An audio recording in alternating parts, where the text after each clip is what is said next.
I'd like to call the February 5th Town Council meeting to order. I'd like us to stand to salute the flag. I pledge allegiance to the flag of the United States of America and to the republic for which it stands, one nation, under God, indivisible, with liberty and justice for all.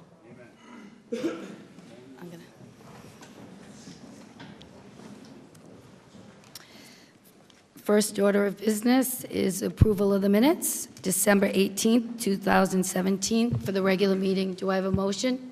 So moved. Do I have a second? Second. Any discussion? All those in favor? Aye. 5-0, motion passes. December 20th, 2017, the special meeting. Do I have a motion? So moved. A second? Second. Any discussion? Hearing none. All those in favor? Aye. Abstain. Four, I was absent. 4, and 1 abstention. January 2nd, 2018, work session meeting. So moved. Second. Any discussion? All those in favor? Aye. 5-0, motion passes. January 2nd, 2018, the regular meeting. Do I have So moved. a second? Second. Any discussion? All those in favor? Aye. 5-0, motion passes. Next, we have a showcase, and that's Nyhart.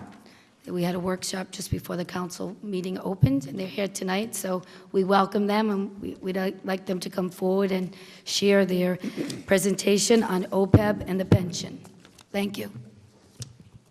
Thank you very much for having us tonight. My name is Randy Gomez. I'm with the Nyhart Company. I'm the senior actuary with regards to our healthcare practice. Appreciate the opportunity to speak in front of you. You should have copies of a 15-page presentation, which is what we're going to be going through here.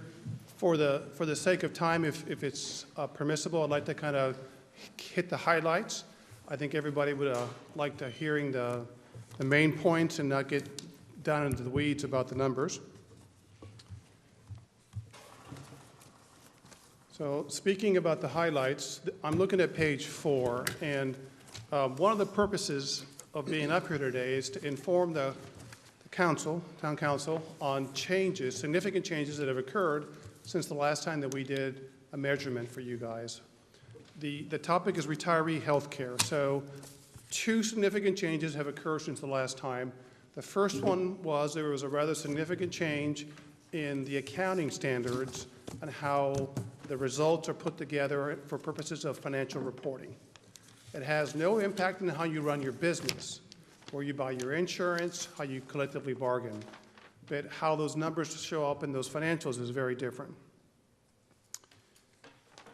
The second major change was you've recently completed 2 more bargaining sessions with, one was with Council 94 and Local 1033.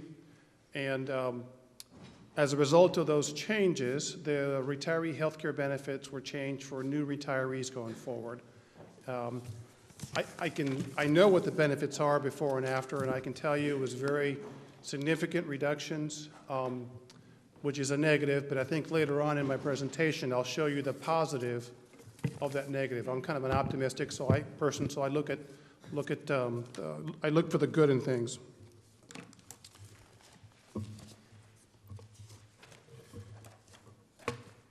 The next page I want to draw your attention to is page 5 of the presentation. And the takeaway from here is don't get bogged down on every single number. The 2 numbers that really matter are the 64 million at the very top left-hand side and the 43 million at the very bottom left-hand side. So the significance of those 2 numbers are this. For accounting financial reporting, Nyhart had to tell the whole world that your liabilities for retiree health care for current retirees and future retirees was 64 million.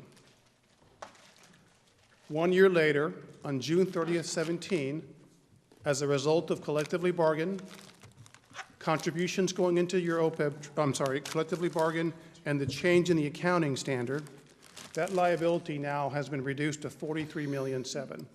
If you had not gone through the pain that you went through, it would have been a much higher number.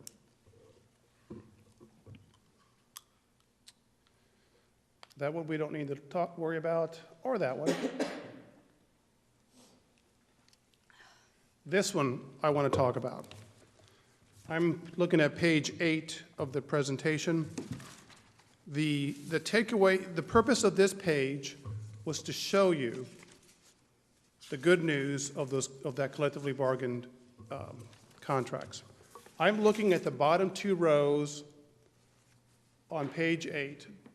Those numbers represent our estimate of what we think the town will be paying for retiree health care. One number, the bottom number, is what we think, is what we thought a year ago what you would be paying. $5.6 million in the year 2046. Now, 1 year later, we have fresh data, we have new bargaining agreements to measure. That number has been reduced to $4.7 million, okay? We can track that lower spend directly back to the collectively bargained agreements. You have saved $900,000, okay? Now, it doesn't mean you can just go out and have parties in 2046. You guys are an ongoing entity, you have needs. Now, your problem now, the good problem to have is, how do I spend $900,000? Do I put it into the pension plan? Do I turn it back into the retiree health care? Do I pay down debt? Do I do other things with it? That's the positive I wanted to bring to you. The pain was the reductions. The positive that helps the town sustain this benefit is the savings, $900,000.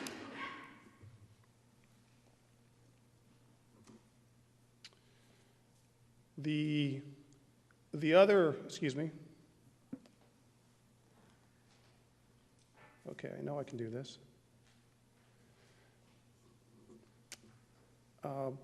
The town has made a commitment to fund for retiree health care.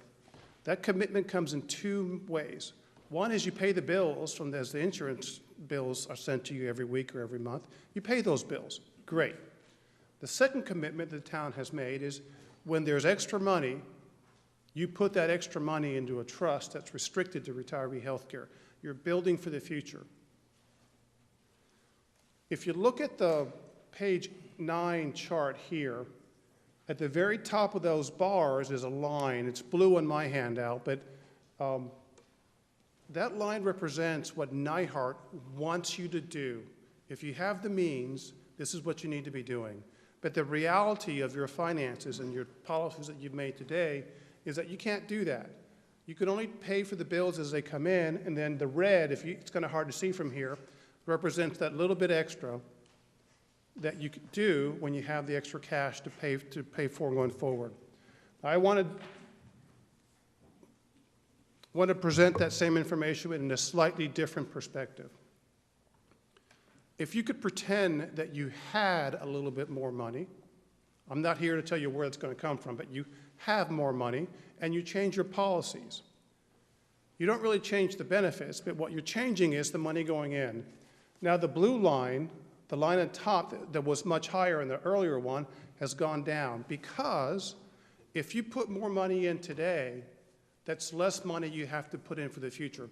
Basic finance. Everybody knows that, okay? A little bit more pain now means you have more security later on for retiree health care. That's a good thing to have. So at this point, we're not really, this is an internal decision you guys have to make. We would, as consultants, advise you to do this because we can see the benefit of it. What we don't see necessarily is how all the numbers fit together. What other expenses do you have to pay for, and does it fit within your budget? The takeaway from page 11 is you have a trust, you have benefits, you're improving this funded situation. In the far right column, 2047, it looks it's about 68, 70% funded, if everything rolls along as it's going right now. If you change the game and you put more money into the plan, you'll have more money later on. You improve the financial status of this plan. You improve the funded status to about 90%. Would you rather be 70% funded in 30 years, or would you rather be 90% funded? So those are the kind of the pros and cons of these kind of decisions.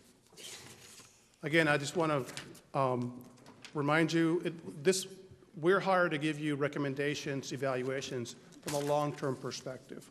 If you want to make this sustainable, continue to offer the benefits, then we will recommend that you put more money in,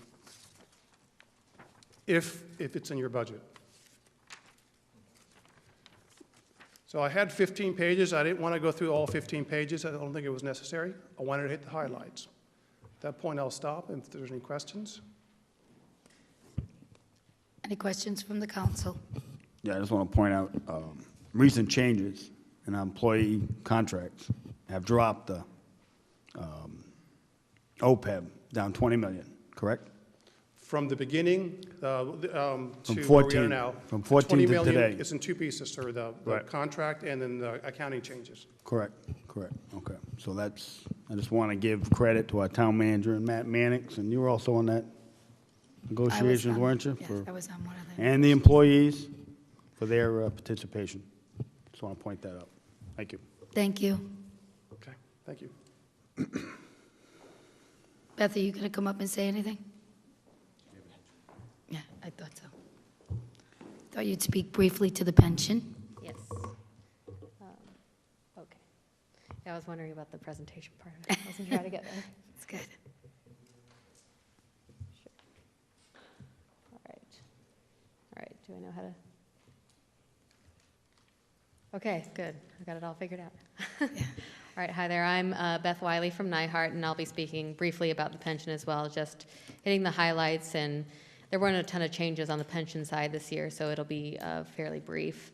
I'm going to start on page 5, the highlights. So you can pay attention to this page, and then, we'll talk a little bit more. But really, everything you needed to know is on this page, and you can let your eyes glaze over for a little bit after that if you so choose. So first, changes from 2016 to 2017. The main change was assets performed better than what we expected. Assets are expected to earn 7.2%. This past year, they earned 10.4%. There weren't significant demographic changes, meaning salaries more or less moved as expected. People retired as we expected, et cetera. And there were no changes to the pension plan. As a result of the positive asset experience mainly, the recommended contribution was slightly lower than what we had been projecting. So our 2017 valuation determines the 2018-2019 contribution. We were expecting it to be $6.5 million. It dropped to $6.1 million as a result of the asset experience mainly. In addition, the funded percentage of the plan increased from 62% to 64.6%. The funded percentage is the comparison of the assets to the liabilities. So it's assets divided by liabilities is the math behind that. So it means there's 64% of the money there to pay for benefits that have been earned. This funded percentage is significant, obviously due to the health of the pension plan, but also due to Rhode Island state law. The plan is considered to be in critical status if the funded percentage drops below 60%, and the town has to come up with a plan to emerge from critical status if that happens. So the plan is still above the 60% threshold and appears to be in good shape. The plan has also been, or I should say the town has been contributing at the recommended rate, which has significantly helped this funded percentage. Looking forward, we're expecting contributions to continue to increase. Not as a result of any kind of ill performance or anything like that. It's because of the nature of how the contribution is determined. It's determined as a percentage of payroll. So if the contribution is 40% of payroll today, we expect it to be 40% of payroll here in 5 years. So as payroll grows, that contribution grows, and we're expecting the payroll to grow at 4% each year. So that's what you can anticipate going forward. Lastly, in the upcoming year, we will be performing an experience study. The experience study is required by the Rhode Island state law, RRSA, related to retirement plans here in Rhode Island. So we're going to be performing an experience study for the plan. All right. There we go. All right, we're going to jump on over to page 7 and just briefly go over the contribution for this year. All right, so this graph basically shows the breakout of the contribution as a percent of payroll. So the right-hand side shows the most recent contribution that we had determined with the valuation. The blue portion of the graph represents the cost of benefits earned in an upcoming year. So an active employee, the town is going to pay 13.8% of payroll for the benefits that they're just going to be earning in the upcoming year. Their total benefit that they're going to be earning is closer to 21% of payroll, because the employees are also contributing 10% or 11% of their payroll towards their pension benefit. The red portion of the graph is the amortization piece of the employer contribution. The amortization is the payoff of the unfunded liability. So that comparison of assets to liabilities, the plan was only 64% funded. The shortfall of about $51 million is going to be paid off over 20 years as a percent of payroll, and that accounts for 25.5% of payroll this year. And the gray portion is just interest on that, because our numbers are at 7/1/2017, we have to get them to 2018, 2019. So in total, the town is expected to pay 42.1% of payroll in 2018, 2019, compared to 41.4% in the prior year. That increase is just due to the payroll not going up as high as we expected it to go. So I wouldn't read too much in that varying 41.4% to the 42.1% is still staying relatively flat, which is what we would expect. So for 17-18, the expected contribution to be contributed by the town is $5.9 million. In 18-19, it's $6.1 million. And over the past several years, the town has been contributing at the ARC. Right. I'll briefly touch on the funded status as well. As I mentioned, the plan is $51 million underfunded. So the graph is showing in red the liability of the plan. In light blue, it's the market value of assets, and in dark blue is the actuarial value of assets. So we look at the assets in two different ways for a pension plan. The market value is exactly what you would think it would be. It's what is sitting in the trust as of the date that we're valuing liabilities, which in this case is 7/1/2017. The actuarial value of assets is a smoothed asset value. So in a smooth asset value, what we do is we take the difference between what we expected assets to be and what actually occurred for assets. We take that difference and we smooth it in over 5 years. So we basically recognize our gains and losses on assets over a 5-year period to keep assets from spiking up and down, and it helps control the contribution. The contribution won't be spiking up and down as much if we're using a smooth value to compare assets and liabilities.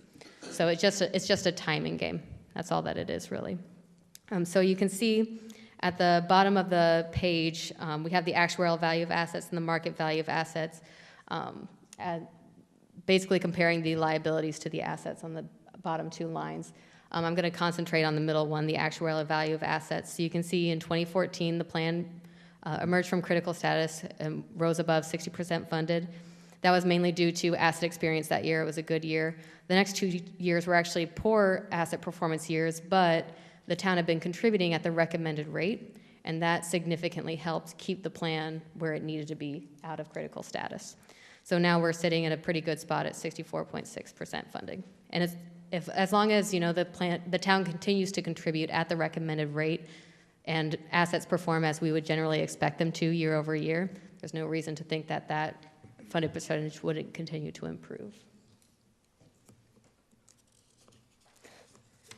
Okay. Oh, went a little too far. This page just is a summary of what has been paid in actual benefit payments and what we're expecting in the next few years. So in red, we can see the annual benefit payments that have actually been paid from the plan over the past several years. And then in blue are the projected payments that we're expecting each plan year. So you can see in 2017, the plan paid $4.9 million in benefit payments, and then it spikes up to $7.3 million the next year. That's mainly due to our actuarial assumptions. We assume that employees are going to retire as soon as they are eligible to.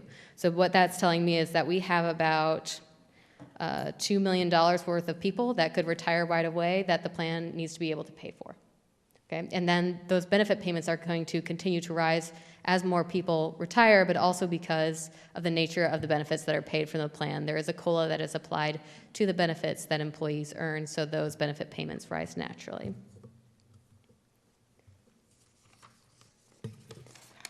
And lastly, this is just a summary of the annual investment return rates that the plan has experienced over the past several years. On average, over the past 6 years, the plan has earned 6%. The current assumption is 7.2%, so the town will continue to monitor how assets perform, and there's always consulting with asset advisors on that. But as long as we keep getting closer and closer to that 7.2% return in the long term, and the town continues to fund at the recommended rate, we expect the town's funded percentage to continue to improve. And I think that's it. All right. I'm not going to go through GASB. Thank you very much. Any questions? I mean, we just did the presentation and the workshop, so I don't know, any questions from the council? The overall liability went from 54.8 million to 50.9 million, the whole iceberg of what, is that correct? The unfunded liability? Mm-hmm. Yes, the unfunded liability is going down, yes. It went down about 4 million Yeah. last year. And the total, correct me if I'm wrong, the total from 2014 to today was around 115 million. Now we're down to 90 million, is that correct? The total liability? Yes, unfunded liability for both OPEB and pension. Right, There we go. combined. So we went from 115 in 14, 3 years later, well, it's the 4th year, we're down to 90 million. That's good, that's big news for the town. We just got to keep funding this formula. Thank you. Thank you. Thank you very much. Moving along into the agenda, it's time for open forum. So if you wish to speak, you have 3 minutes. State your name and address. We have about 10 minutes. Oh, how could I forget that special recognition? So sorry. Jim, do you want to talk about the next thing on the presentation? Yes, thank you, Madam President.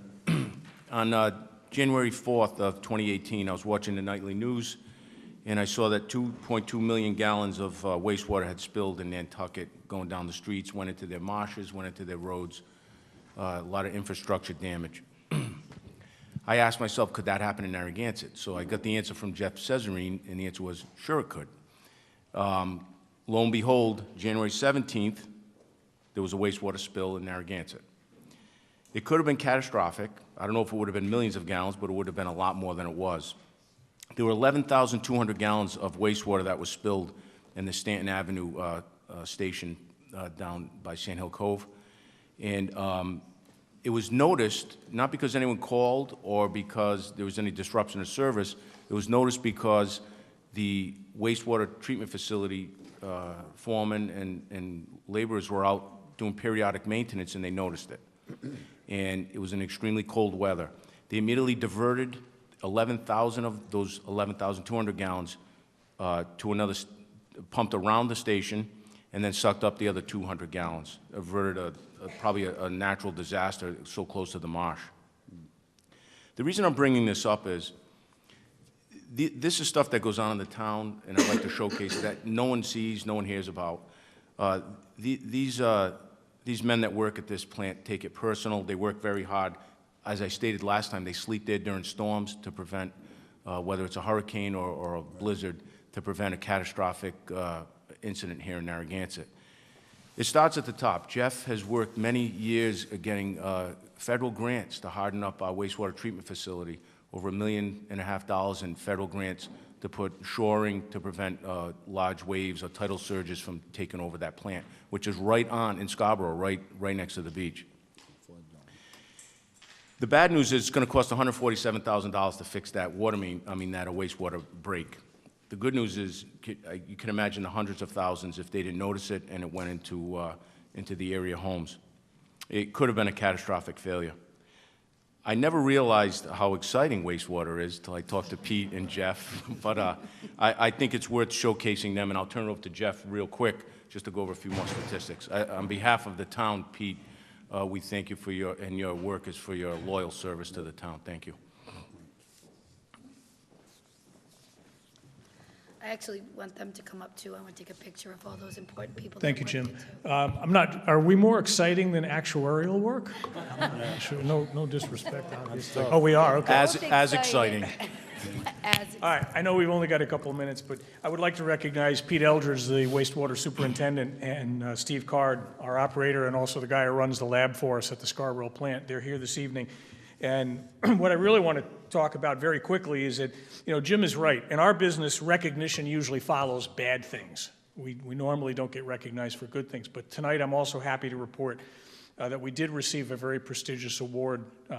Actually came out the same week that we had that incident. We've been recognized by EPA Region 1 in Boston as a recipient of the Operation and Maintenance Excellent Award for 2017. Now, in order to get that award, you have to be nominated by the state agency. So in this case, it was the Department of Environmental Management that nominated us. And it's based on the plant's performance over the past year. Now, over the last 2 consecutive years, we've received what's considered gold status, which means we have no violations whatsoever in any of our permits, any of our operations. And you think about the order of magnitude that goes into running a treatment plant operation. That's pretty special indeed. To run a plant, it involves complex mechanical, electrical, chemistry, and biological skills. There are about 15 lab tests that are run every day to allow the plant operators to make all the necessary treatment plant process changes. Plus, we operate and maintain 19 remote pump stations throughout the town, and each one of those requires complex mechanical and electrical skills. So when you put all of that together and you have an 8-person crew and you go a couple of years with what's called a gold status without a single violation, it means it's like taking a test with maybe 1,500, 2,000 questions on it and getting them all right. And then doing that again the following year. So I would really like to thank Pete and Steve and the rest of the wastewater crew. They make my job a lot easier. They are diligent. They are professional. They do, I hate the term think outside the box, but they do, because that's what you have to do in that business. Not everything can be found in an O&M manual. Not everything can be, just easily picked up. And a lot of it comes from the experience, the fact that these guys work in that field. They've worked in that field for many years, and some of them at several different facilities, and it's just a reflection of their experience and skill set as well. So with that, thank you. Nice to be recognized, and we do have a plaque from EPA that I believe Jim has. so can I have the gentleman step forward with you and the plaque? I can take Sure. a nice picture. Come on.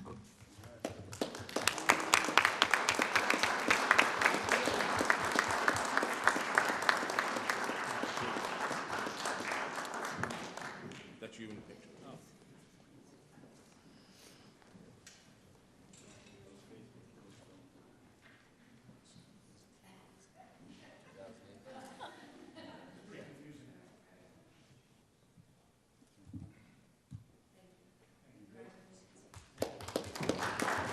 Thanks, Pete. Thank you, Steve.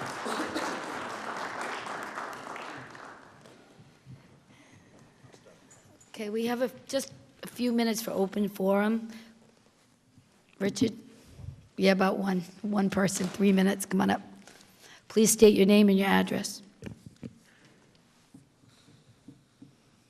Hi, Richard Vangermish, 55 Osceola.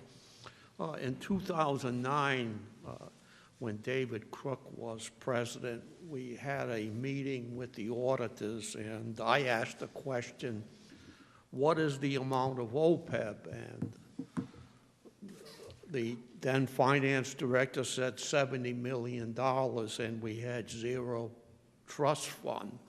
And the feeling was, well, let's not talk about it because we can't do anything about it, and somehow it'll be solved.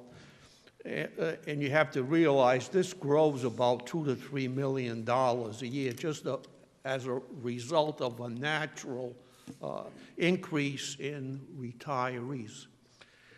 And this is 2017, 2018. The amount is 43. That's good. And I admit I've been maybe overcritical about OPEB, but we can be also positive. And the key thing, as the gentleman mentioned, is page 10 and page 12 of the OPEB report. because we have to commit to this, and it was very nice at the meeting at 6:30, two of our employees, representatives of two unions, also made a comment about how concerned they are and how they are reporting to their members. And I think that's the clue. The more people we involve in the process, the more people see that this is a need to be, we would, as the gentleman said, be looking at page 10 of the OPEB report and page 12. And for instance, we saved 0.3 million, I think, next year in pensions.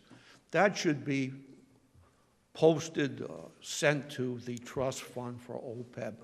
We've got to make a commitment here, and we want and we need the employees and retirees to remind us at all times what the importance is of this commitment. And we want to come up to, as page 10 and page 12 on the OPEB report. Thank you, Richard. At this time, it's 8 o'clock, and we have a public hearing. We'll come back to open forum. Thank you very much. A public hearing, stenographer, you're all set up. A motion to schedule a public hearing for the text revision, because we're open, right, Ann? For a text revision of section 22, notice and hearing requirements of the zoning ordinance of the town of Narragansett. So move. Second. I have a date of March 19th.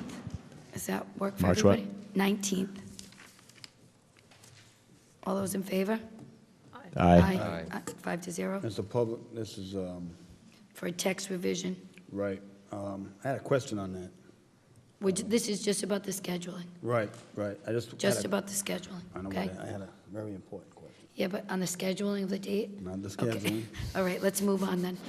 A motion to schedule a public hearing on the application for a transfer of an alcohol beverage license for Whale Rock Restaurant Group LLC and Toragata Restaurant to High Tide Restaurant LLC to a High Tide Restaurant, Assessor Plat C, Lot 319, 21 Pier Marketplace, Narragansett, Rhode Island.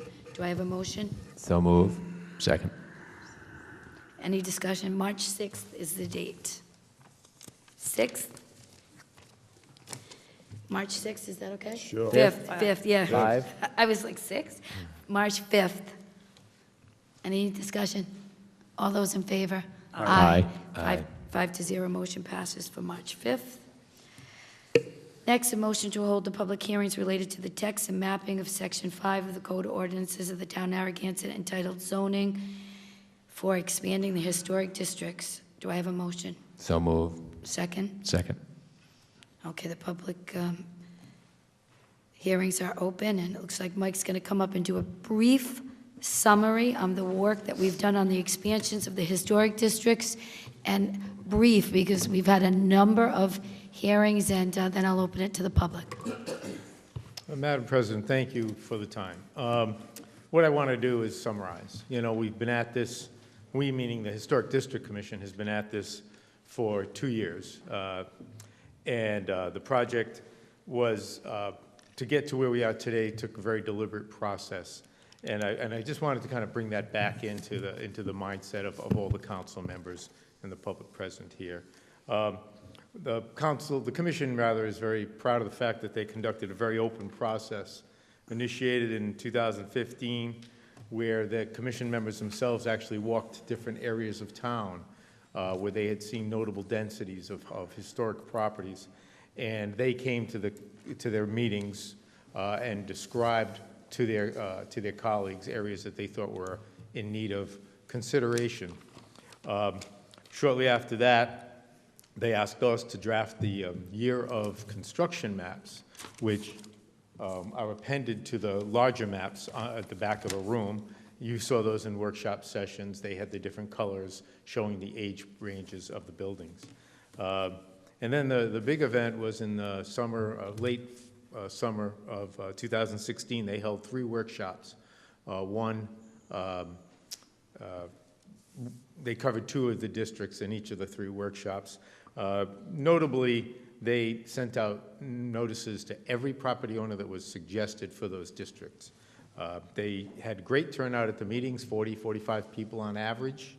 There were a lot of questions that were raised, and they allayed a lot of fears. Things like, will my property values be impacted? Well, they spoke about studies that have taken place around the country that have shown property values don't go down. They are usually solidified and sometimes even go up a little bit. Things like, can I not do an addition on my house? Well, of course you can, and the chair answered many of these questions. What about vinyl siding? If I have vinyl siding today, do I have to tear it off? Well, no, of course not, because that's a condition that you have in place right now. And if you wanted to build an addition, vinyl siding would be appropriate. Does this change my zoning? Do my setbacks and my height limitations change? And the answer to that is no also. So there were also questions about the process. How does the process work? And the chair explained that in detail to many people who had attended those meetings. So in the end, the results of the work was that the maps before you that were brought before you on January 16th represent the culmination of this multi-step process, very open, very iterative, very responsive, as you know, to the public's concerns. I left out that in January, at the January meeting, we were instructed to do some more changes, and we did them. So we gained a great deal of public input, and it represents a finely tuned collaborative process. The number that was proposed originally was about 540 new or total structures in the districts, including the existing districts, by the way. That number has been brought down to 437. The total number of contributing structures out of the 437, as proposed on the revised maps, is 332. You put one over the other, you get a 76% ratio of contributors to the total. Recall that one of the things that was a concern was, will this affect my taxes? And we, the commission again brought forward last year, and you approved a tax credit ordinance allowing for a 20% property tax credit on properties that do $10,000 worth of exterior approved work or more. And then another question that was raised at the workshops had to do with hardship. What if I can't afford it? And in response to that, the Historic Commission is now working toward drafting a hardship waiver that isn't the ideal for them as preservationists, but it does respond to the public's concern about how I can adequately repair and renovate my home. So if someone has a financial hardship, there's a process being considered to be put in place that could accommodate those needs.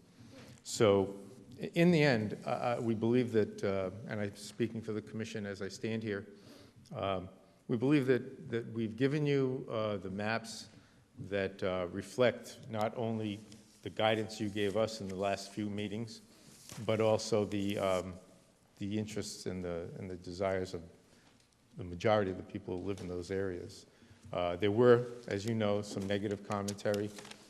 When I calculated it all up, it was about 40% wildly positive, about 60% negative, about 50% negative, and about 10% hedging, neutral, maybe just questions. So it's a pretty fair break. With that, I would just like to remind the council that we have 3 open public hearings, the one that was opened on October 2nd, the one that was opened on October 16th, and the one that was opened on November 6th. Procedurally, you need to close all 3 of those. Sorry, Mike, October 16th is open still? Is that what you said? Yes, October 2nd, 16th, and then November 6th. I hope I said that right the first time. We didn't just continue that? We had those all open, like, So when we're done, we can make a motion to Each close. was open separately, Ms. Manick, so I thought they needed to be closed separately. Thank you. I defer to the solicitor on that. And I will turn it over to Keith for a brief comment. Thank you.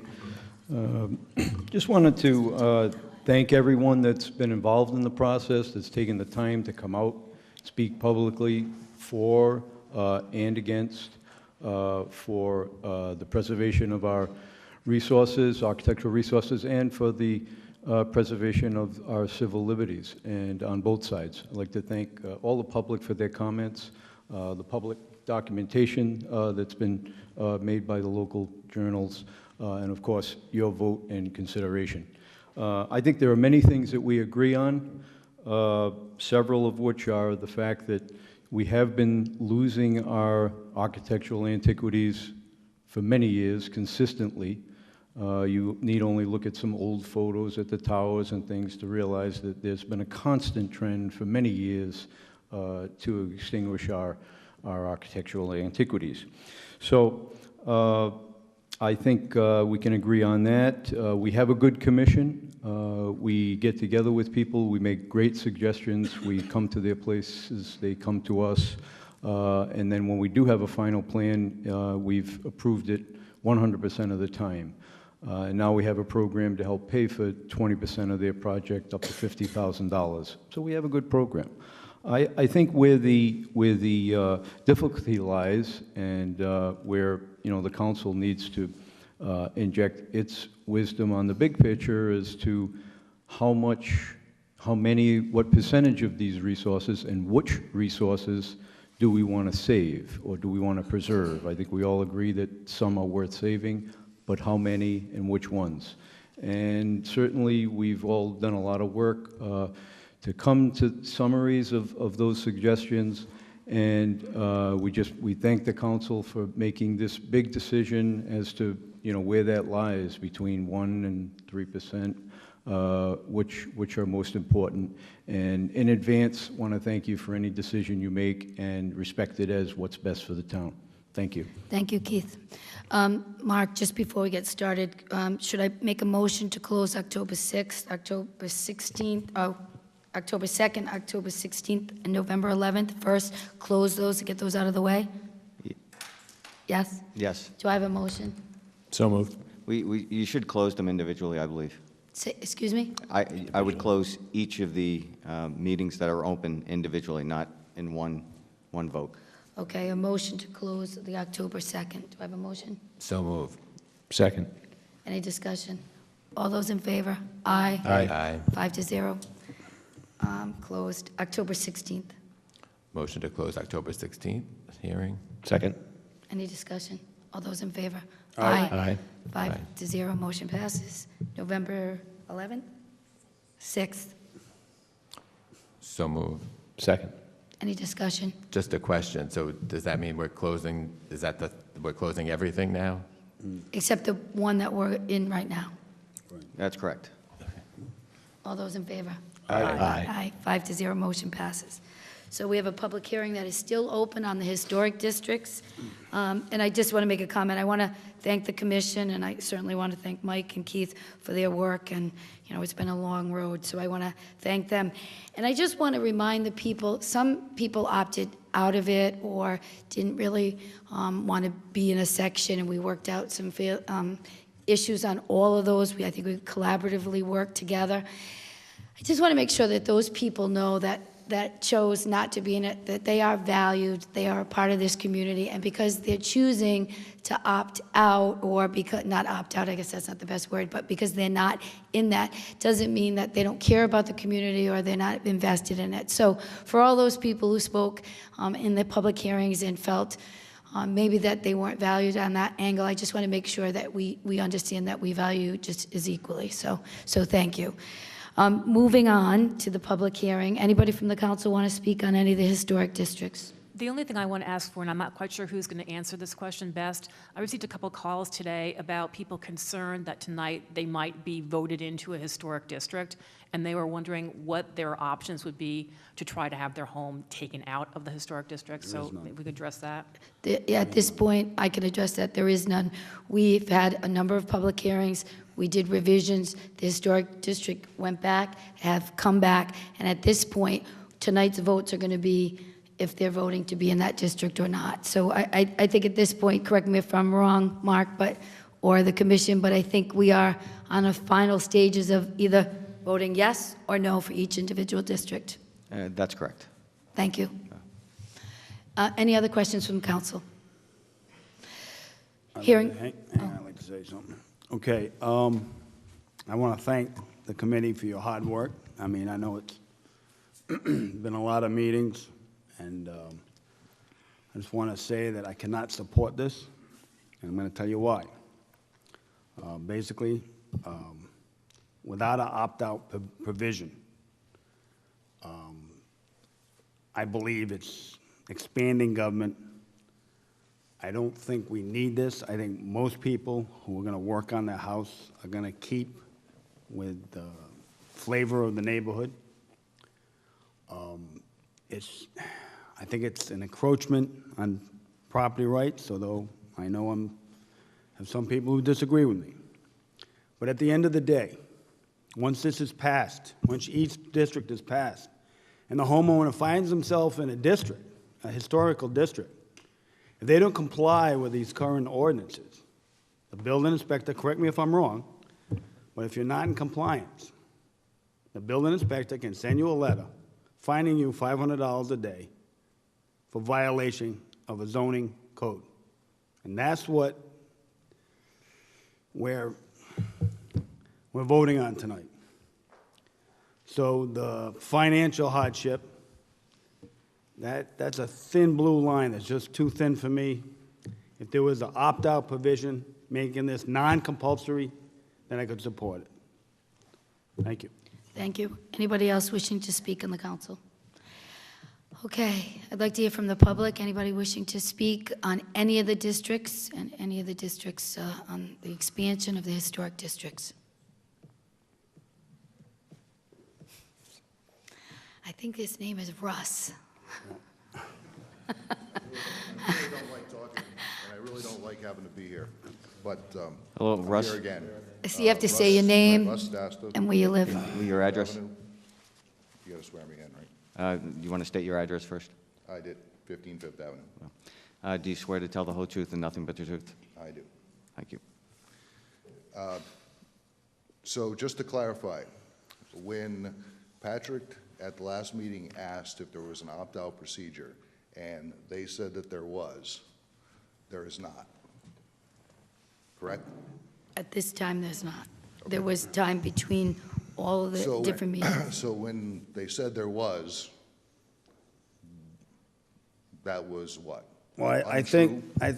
think what was going on there was that because we had several meetings, people were opting out, and then they got their final districts lined up, and that's, once the final is. So they misunderstood what you said? Is that what you're saying? No, I think, I don't know, maybe you work guys was can done. clarify. We took 100 people up, No, that's not what I'm asking about. 26 of which This is a specific question.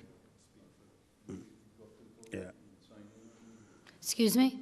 He's under oath, so, Right. Well, anyway, the point is, there is no opt-out provision right now with this up and down vote. If you're in the district, I'm in there, I got a place that's in the district, and, Yeah.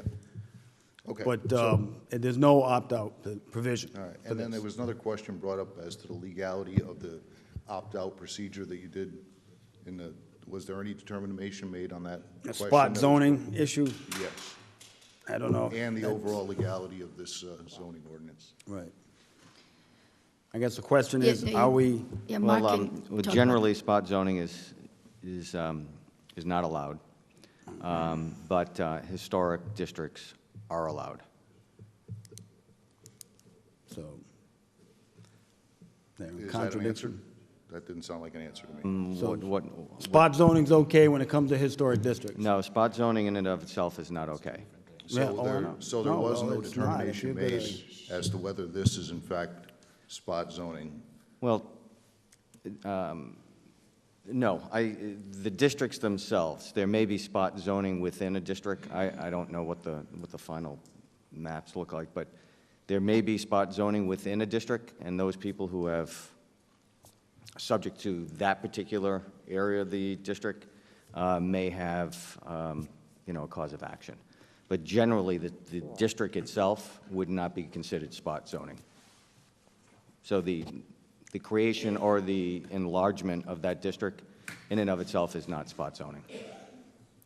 That really wasn't the question. The question was whether the way that they had been cut up based on your opting out procedure was in fact legal. And don't I believe think you'd the way answer they're that. drawn, for the most part, they're legal. Okay, I guess we'll find out. You know, I got to say, I know that these guys have worked very hard on this, and I understand what they want to have happen here. And I understand what nobody wants to have happen. Nobody wants to see what happened on Gibson Court happen. Nobody wants that. But the reality is that the way they've gone about it is wrong. From the beginning, I've been to every meeting. When we started out, said there was an 8% increase. That was the total increase of the zone I'm in. Wasn't even close to being true. It was like 250%. It was phrased in a way to make it seem palatable. The same thing happened is happening with the things that are within the zone, what you can do and what you can't. You know, they have this, incentive program or the tax program. Well, you know, they frame it as this wonderful thing that you'll get 20% off. Well, that's not true. It's 20% off of contributing structures and contributing things within those structures. So if you have a building that is within the zone and is a historic structure, then that'll work. But if the garage that's attached to it isn't, then it's not going to get the money. So, you know, the reality is that it's going to cost more than the amount you get to comply with the things that they have, or the things that they want. You know, I talk about 100% approval rating. They've said it exactly like that, as if it was Amazon, as if everybody that went through the process gave them a 5-star, and that's the approval rating. No, they've approved 100%. They didn't say how much it cost for that person to get it approved. They didn't say how much money they had to spend to get it to the point where they would approve it. This is wrong. This is not the right way about going about doing this, and you shouldn't approve it. Thank you. Anybody else wishing to speak from the public? Stanley?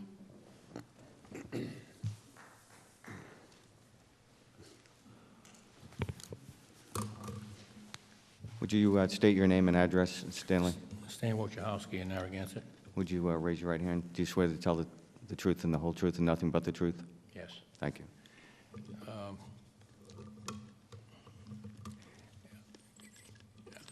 You look at it, and it certainly seems like the thing to do for Narragansett. It has some historical houses. And, you know, if you're looking for more tourists to come because we got historic houses, I don't think we want more tourists. You know, we're loaded, we got too much traffic, the beach is overloaded. We don't want to draw more people in this town, to create more traffic and congestion. So if that's the reason we're gonna make historic, I don't think it's valid, okay? And if you look at I haven't seen a contemporary type house built lately. If you look, everywhere you look, they're making them like Marins. So this historic in nature is happening all over the place. There is nobody that I see varying from that idea. Their architecture is completely in line with the historic Narragansett.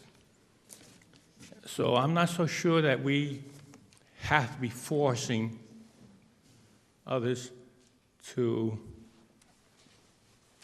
have to do what government says, have to participate, have to go to these meetings, have to spend the money, and the anxiety, the money. It would solve the problem. Like Councilman Murray says, it would solve the problem to make it voluntary. Then that's the American way. It's not the antagonistic government at you, it's the suggestion. And, you know, 9 times out of 10, I'm sure most people would go after all the guidance they could get. But not everybody can afford that, not everybody, and you get myself, At this point, I stand to lose $100,000. I told you that before, and that offer is still out there. I stand to lose $100,000 on the sale of my home, the investment property that I had, because of this historic thing. So it's not always a good thing. I've got a buyer right now who doesn't want to buy because of that. So it's not always what's set to be. If we could just add that voluntary thing, and I think most people would stay in it because they see the value of keeping the houses kind of the same, and they would stay in it. So let's make it voluntary. Give us the choice to be voluntary. I know we are mature enough and smart enough to do that. We'll follow the rules and make it similar. We won't build this contemporary house in the middle of these barn types. That's like Narragansett. Thank you. Thank you. Anybody else wishing to speak on the historic expansions? Mark, what would that option be? I mean, we talked about that we currently do not have an option to opt out. What would the procedure be to have that option come back? Well, as Stanley had suggested, you could go to a volunteer system. And I think if you allow somebody to come in and opt out, you're basically in a volunteer setting. So you either mandate it or it's basically volunteering. Thank you. At this time, we're going to go through each district, and we are going to vote either to support it or reject it. I just have to say, for me, I think it was 2012 when we got the first districts in the town of Narragansett. I was a part of that, and I fully support the expansions of all the areas. It's something that I believe strongly in, and the integrity and charm and beauty of this community. And I know the commission has worked extremely well with many applicants, so I support it. I stand by it. I think it helps Narragansett maintain its beauty, and I think it brings a lot of people to come to love this community, whether they live here or they're visitors. So I will be supporting all of the expansion. I'm going to read the vote, and then we'll have discussion on each district, and then it will be an up or down vote. I will just make sure that everybody understands these are the revised maps, and as we call the vote, I'm just going to make sure we know the properties that were eliminated, at least the numbers of properties that we eliminated. So I want to make sure you have that, because I know that we've worked with so many different people to make that right, so. Do we want to close the public hearing first? No, because we might.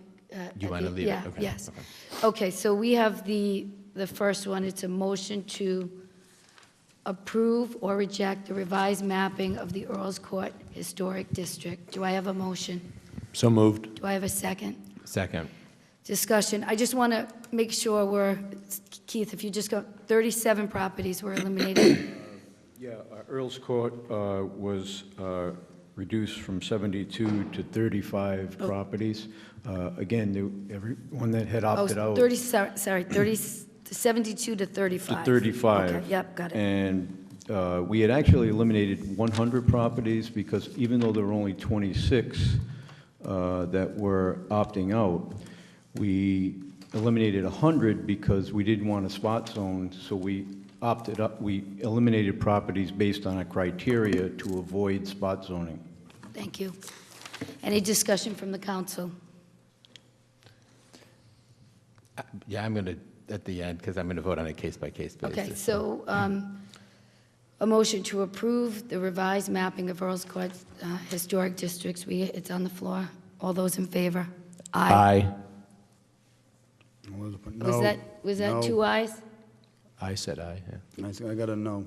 I'm just looking for the ayes now. No, Mike, no. I said aye. No.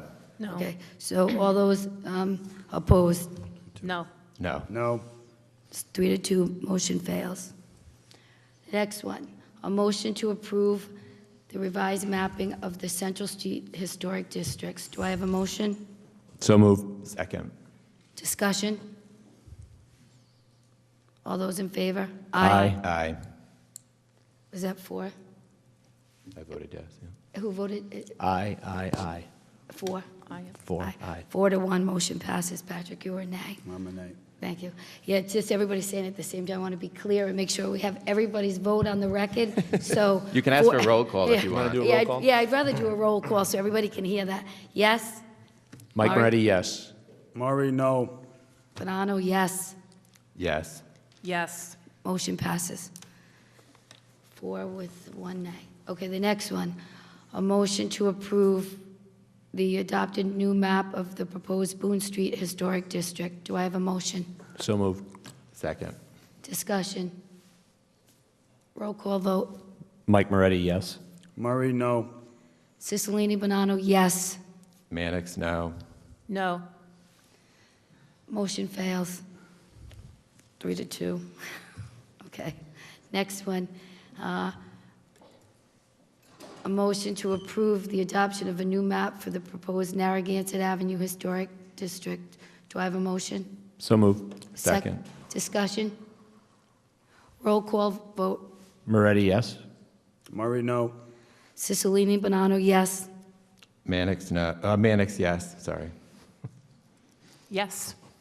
4-1, motion passes. The nay is Patrick Murray. A motion to approve the revised mapping of Ocean Road Historic District. So moved. Second. Discussion. I had a question about this. I had a question about that Walnut Street that I was talking to, but that was moved to,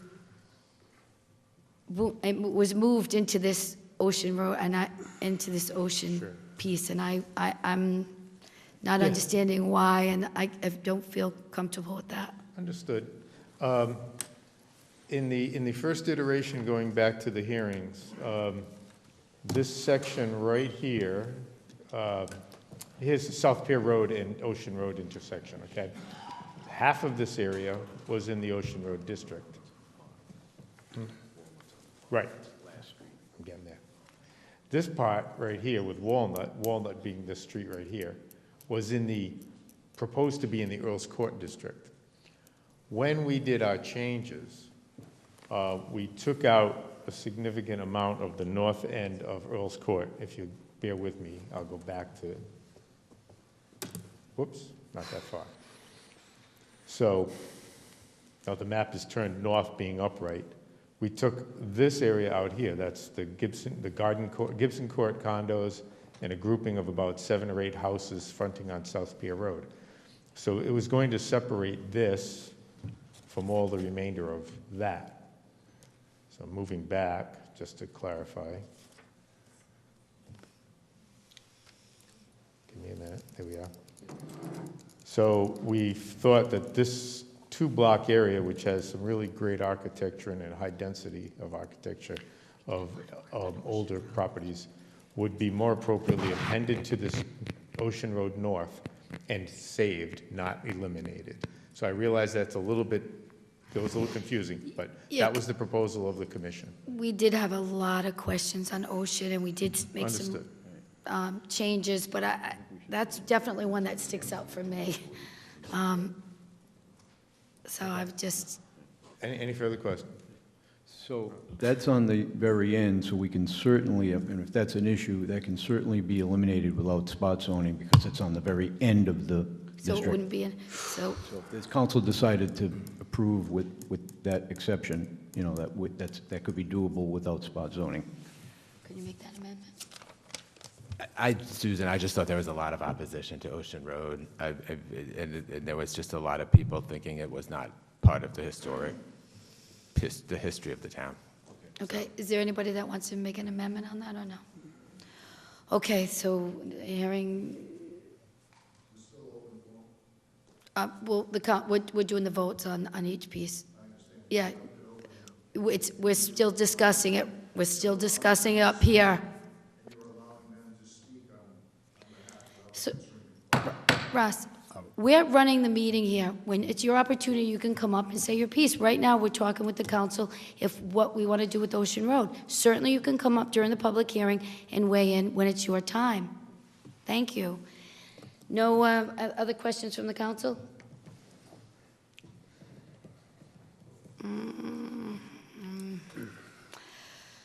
I have this one's a tough one for me. Are you taking a roll call vote? Yeah, so we weren't going back and forth to the public. I just don't want to go back and forth. No, I mean, so we're Yeah. taking a vote on Yes. Ocean Road, right? Yes, we're taking. Mike Moretti, yes. Patrick Murray, no. I'm going to say no to Ocean Road. Mannix, no. No. 4-1, motion fails. And the last one is, a motion to approve the adoption of the new map and proposed dunes area for the historic district. Do I have a motion? So moved. A second? Second. Discussion? So I said I was case by case, want to talk now? Okay, good. All right, so we've heard a lot about this issue, a lot of hearings on it, see how we're trying to go through it. I think it's good we're going district by district. Yes, I know a lot of work was done on this, but there's a high burden, okay? There's a high burden because we are taking away property rights. It's not a debate. The debate is property rights versus preserving history. So I came at it through that lens at the beginning of this whole process, that I want to make sure that we value those and that the burden needs to be high for protecting, preserving the historical areas. So my initial instinct was essentially tripling the amount of properties in the historic district was too much. That was initial instinct overall, with just a relatively small program that was in its beginnings, and to expand it to that amount I thought would be too much. We heard a lot of different points of view as the process went on. I know there are some people who are, Patrick said we're going to vote no on all of them, and some have voted yes on all of them. But in the end, I looked at is this a natural extension of a historic area? Is this an area that has a lot of history? Is this an area that we're going to be able to look a constituent in the face and say, because this is an area where there is such a high historic concentration, that we did put this restriction in on property rights. So Central Street felt like a natural extension of that area. Central Street, there's a lot of Victorian homes in that area. It was a natural extension and there. We also have Narragansett Avenue, which initially I had doubts about, but as a gateway to town, people know that I was very happy about the purchase of the Middlebridge property, which is also a gateway to town, not historic in the same sense, but important for the town to have a hand in kind of controlling and having a voice in that gateway to town. And we also did not get a lot of opposition from Narragansett Ave property owners. I thought Ocean Road and Dunes the opposition was just overwhelming. And the historical value of each, having grown up in the town and looking at it, yes, the Dunes Club, but I don't think the Dunes Club's going to be selling off and going anywhere soon and wrecking their historical structure and wrecking their historical roots. And we did get so much opposition in those two districts.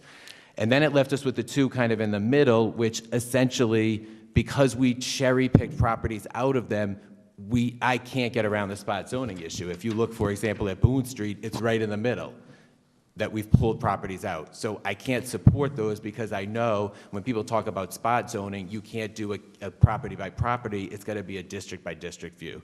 So that's how I came to where I am. I supported Narragansett and the Central Street expansions, and that just wanted to share. And first of all, I want to commend Jill calling me and suggesting that we do it district by district, which I thought was a great idea. I mean, it is simply too important and too big.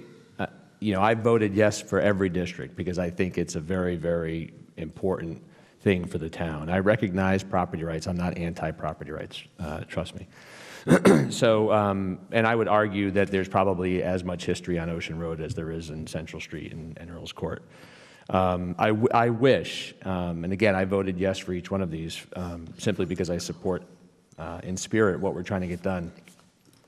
I do, however, wish it was done differently. I absolutely do not support opting out. I think a district is a district. It's not a lot. It's not a building. It's a district. It's a historic district. So I believe, and again, it could have been maybe we did something small. I mean, we had some and we expanded it. Maybe we went too crazy. But the fact is, it is important.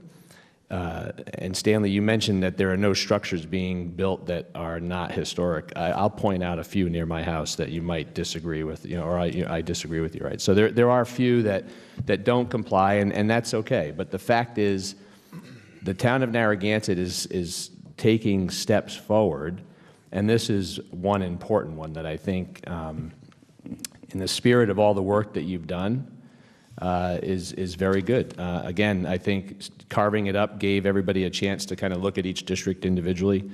But I don't look at them as individual lots and individual buildings. I look at the potential for something, potentially negative happening in a district. So that's just my piece based on the entire process. So. Okay, we have the last one. I just want to say one thing here. Picking winner and losing districts is not what we should be doing up here. Because, oddly enough, Narragansett Avenue got approved. That's where I have my house there.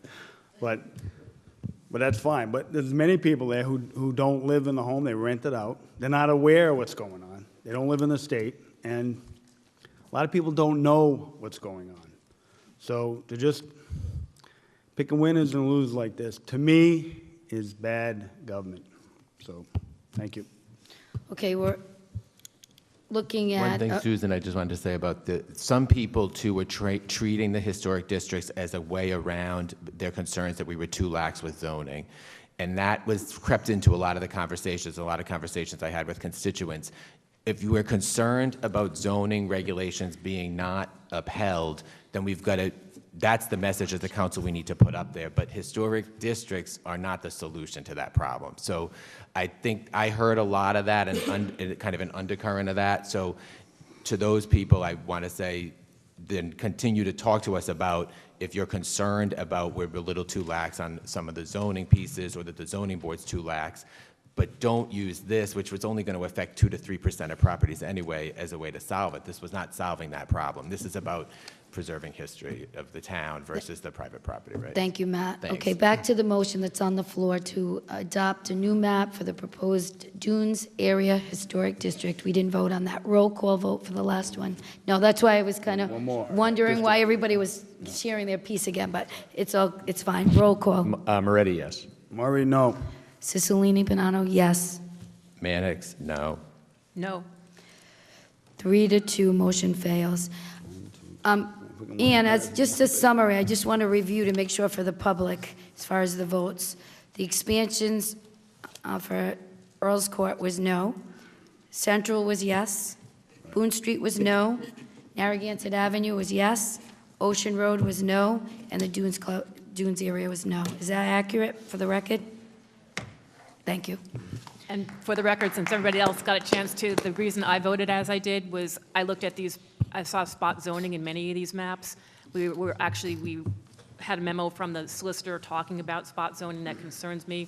The other thing is it's history versus old properties. Many of these properties are old and they don't have historic value. Certainly Narragansett Avenue and Central Street especially has historic value. Thank you. So I was going to make a motion to close the public hearing. So move. Second.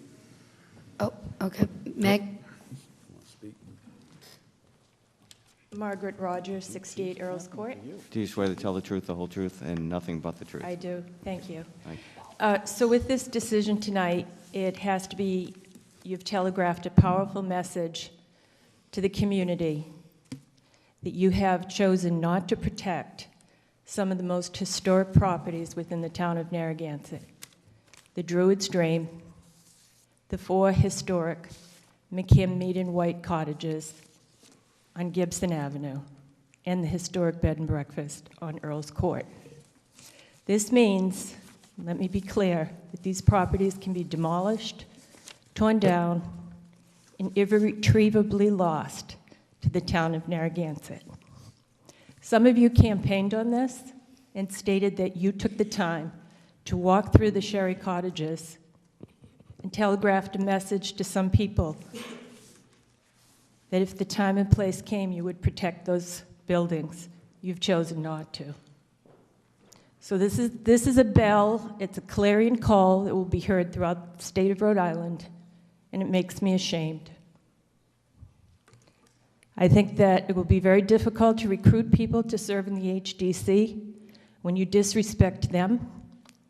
One of the women that lives in the historic Sherry Cottages is our own Mrs. Latimer, who is our town's historian, whose life's work has been to preserve and to protect, to preserve and to protect the history of our town. This is a very, very sad night. I thank those who had the political courage and the will to make a statement on behalf of our town. Thank you. Thank you. Thank you.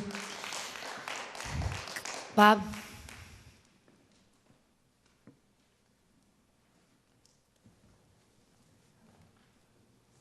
Robert Shields, 37 Earls Court. Please raise your right hand. Do you swear to tell the truth, the whole truth, and nothing but the truth? Yes. Thank you. I came before the council a month ago and made a suggestion that you might revise on your own, without any approval required from the Historic District Commission, the district boundaries. I suggested you connect Ocean Road District north and south between basically Hazard Avenue and Pier 5. And also, I suggested you connect on Earl's Court, Druid's Dream, and the rest of the district. You seem to have chosen a yes-no vote on what was submitted to you, not on the suggestion that I made that you might revise the districts. I would suggest that you think about revising the districts at the next council meeting or in a month or so, and propose a third option on the drawing of the historic districts, one which does include it combines the districts into non-spot zoning districts. So that I think that that's maybe the solution you're trying to think of. But rather than deny everything, I think you should have thought about that. Now, I wanted to clarify something. Many people are wondering now, just since your vote was taken, this reverts the historic districts that were not approved to their original designation.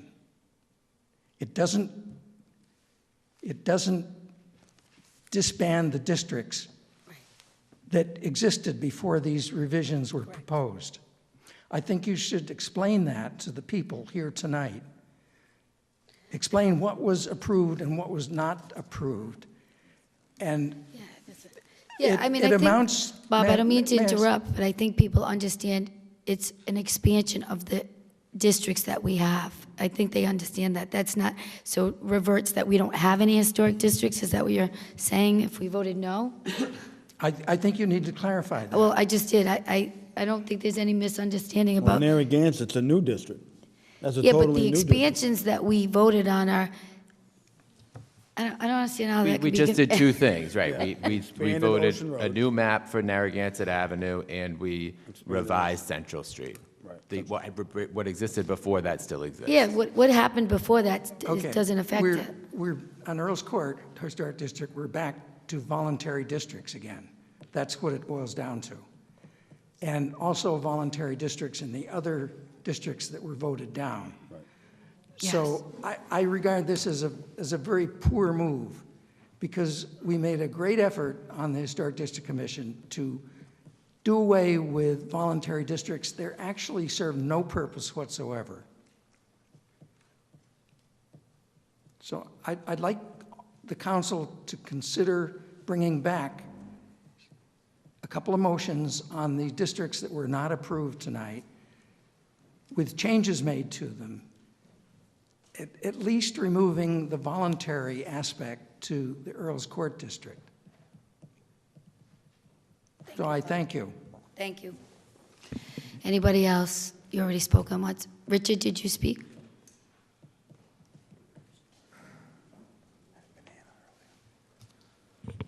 Richard Vangermersh, 55 Osceola.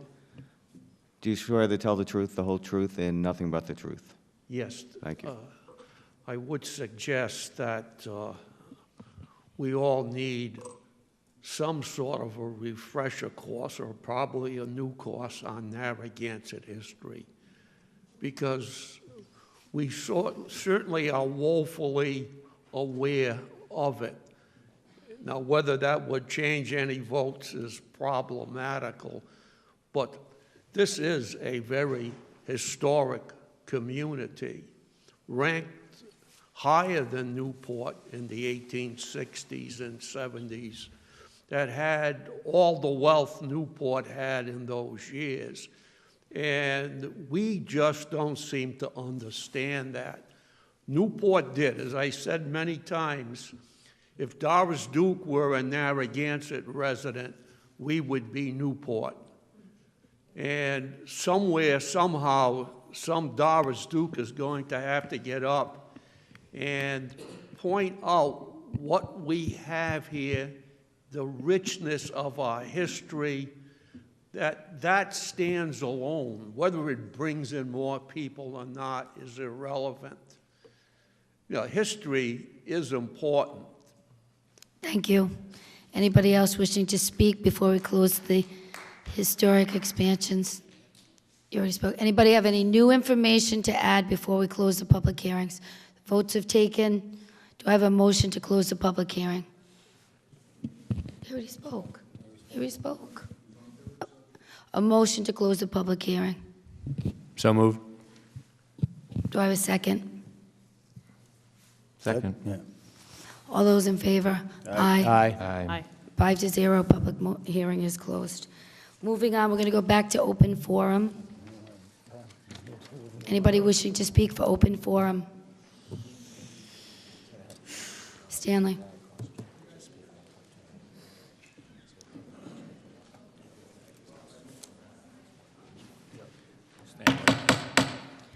Thank you. Narragansett.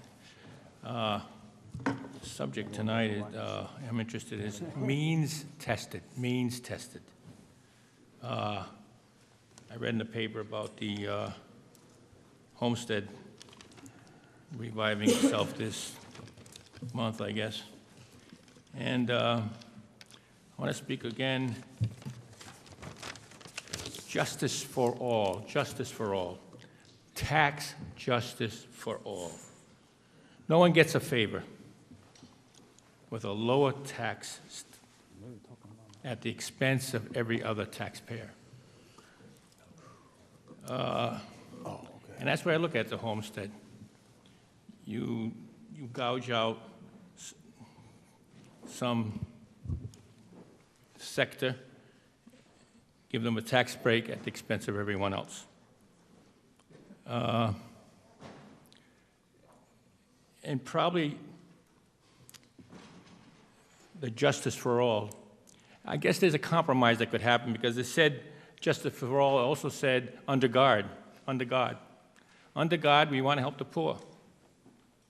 So maybe there is a compromise that's available here. We could probably help the poor. If we're going to help the poor, and if that's our intention, if that's our real intention of having this homestead is to help the poor in Narragansett, then by all means we should do it. But we need the proof, and that's with means testing, means tested. Anyone who applies, I don't care how big or small property, has to go through a means test. They have to need it. They has to have a need here. This is not just a favor for you taking residents, and that's a genetic discriminatory issue from my perspective. We should all be treated the same. And when it comes to taxation, you have a list, and you have a list a vision appraisal list, whatever. You got a list, a very detailed, costly list. And it was made that way so there would be no corruption, no give and take or specific. It was, there's the list, and these are the values, and this is the tax per thousand, and we should all pay that. And I speak not only homestead, I speak of veterans too. Because I'm sure there's a lot of veterans who are very wealthy. You know, they have that $300,000, $400,000, $500,000 house. And I think we all must consider means testing. Thank you, Stanley. Thank you. Think of that as Thank being you. the fair way of operating government. Means testing. Thank you. Thank you very much. Anybody else wishing to speak at open forum? Russ?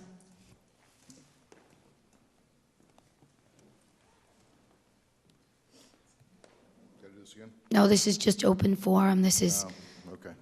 Just wanted to apologize for speaking out of turn. That was all I was forgive you. trying to do. You're a gentleman. Thank you very much. And mention one thing, that volunteer districts do in fact work if you have the right incentives. If there's a reason to do it, they will do it. It works. It's been working in other places. They chose not to do it that way. Thank you, Russ. Anybody else wishing to speak at open forum? Seeing no hands in the audience, can we move to the consent agenda? Do I have a motion? I'd like to pull 4, but is there any council member that would like to pull any items on the consent agenda? Do I have a motion to approve the consent agenda, absent of number 4? So moved. Second. All those in favor of approving the consent agenda? Aye. Aye. Aye. 5-0, motion passes. 4, a motion to approve a 6 seasonal agreements for the rights to vend from a food truck at the Town Beach on Monday and Wednesday nights only in the south and north lots from June 11th through September 5th, 2018, from 6 o'clock p.m. to 10 o'clock p.m., subject to state and local regulations. Do I have a motion? So moved. Oh, Second? second. Discussion. I actually pulled this, Steve. Can you come up? I just know that we've had a number of conversations. We did a pilot for the food trucks on Friday, and I just wanted to kind of have an update. We're sticking with Monday and Wednesday permanently, and just wanted to kind Well, of... the blue sheet and the motion are different. That's the problem, Steve. Yes, so good evening. Last year, we tried Wednesdays and Fridays. Weather was not good on Friday nights, but that isn't really the reason. I meet with the food trucks every year after the season to go to critique the season, and I met again with them this year. And we, as you know, we just got a sponsorship for our Monday night music on the beach for July, Mondays only. Yes. And Monday nights were also very successful. It seems to be a good night in town after the weekend. So, and it's going to be Monday nights only for the month of July, which is a good part of the summer. So the food trucks and the Parks Department and the beach thought that we'd be better off moving back to Mondays and Wednesdays. Having them on weekends didn't, even with the weather, did not pan out. And I think that's a good move to go back to Mondays and Wednesdays. Okay, good, and I'm glad to hear about the Monday music on the beach, because so many people loved that. They really did. And we have a good lineup this year, Yeah, and yeah. we have a good sponsorship, so I think, weather permitting, we're going to have a very successful season. And just a question about the 6 vendors. They're the same vendors, new vendors? So it's the same vendors. This is the last year of their contract with us, but we have a waiting list, and as we did last year, if we have enough time and one can't make it for another reason, then we'll go to the waiting list and try to get. So we have 6 vendors. It's a little tough to have any more than 6 in the parking lot at any one time. So we'll try to keep the 6 consistent all summer long. But again, if one drops out, we'll go to our waiting list for that one night. It's prorated, so we'll get that one person to pay for that night. So it's the 6 trucks, and they're going to be in the south and the north lot? Or, how does that Yeah, work? they'll start off in the south, and then once we have the music or movie nights, they'll move into the north. Yeah, we try to stay consistent. Who is the sponsor for the music? Centerville Bank. Great. Thanks, I'm all set. Steve, on the blue sheet, then, that means the restroom facilities will be open on Mondays and Wednesdays till 10 That's p.m., correct. right? Yep, Just that's as a correct. correction, okay. Okay, thanks. All those anybody from the public on the food trucks? the beach. All those in favor? Aye. 5-0, motion passes.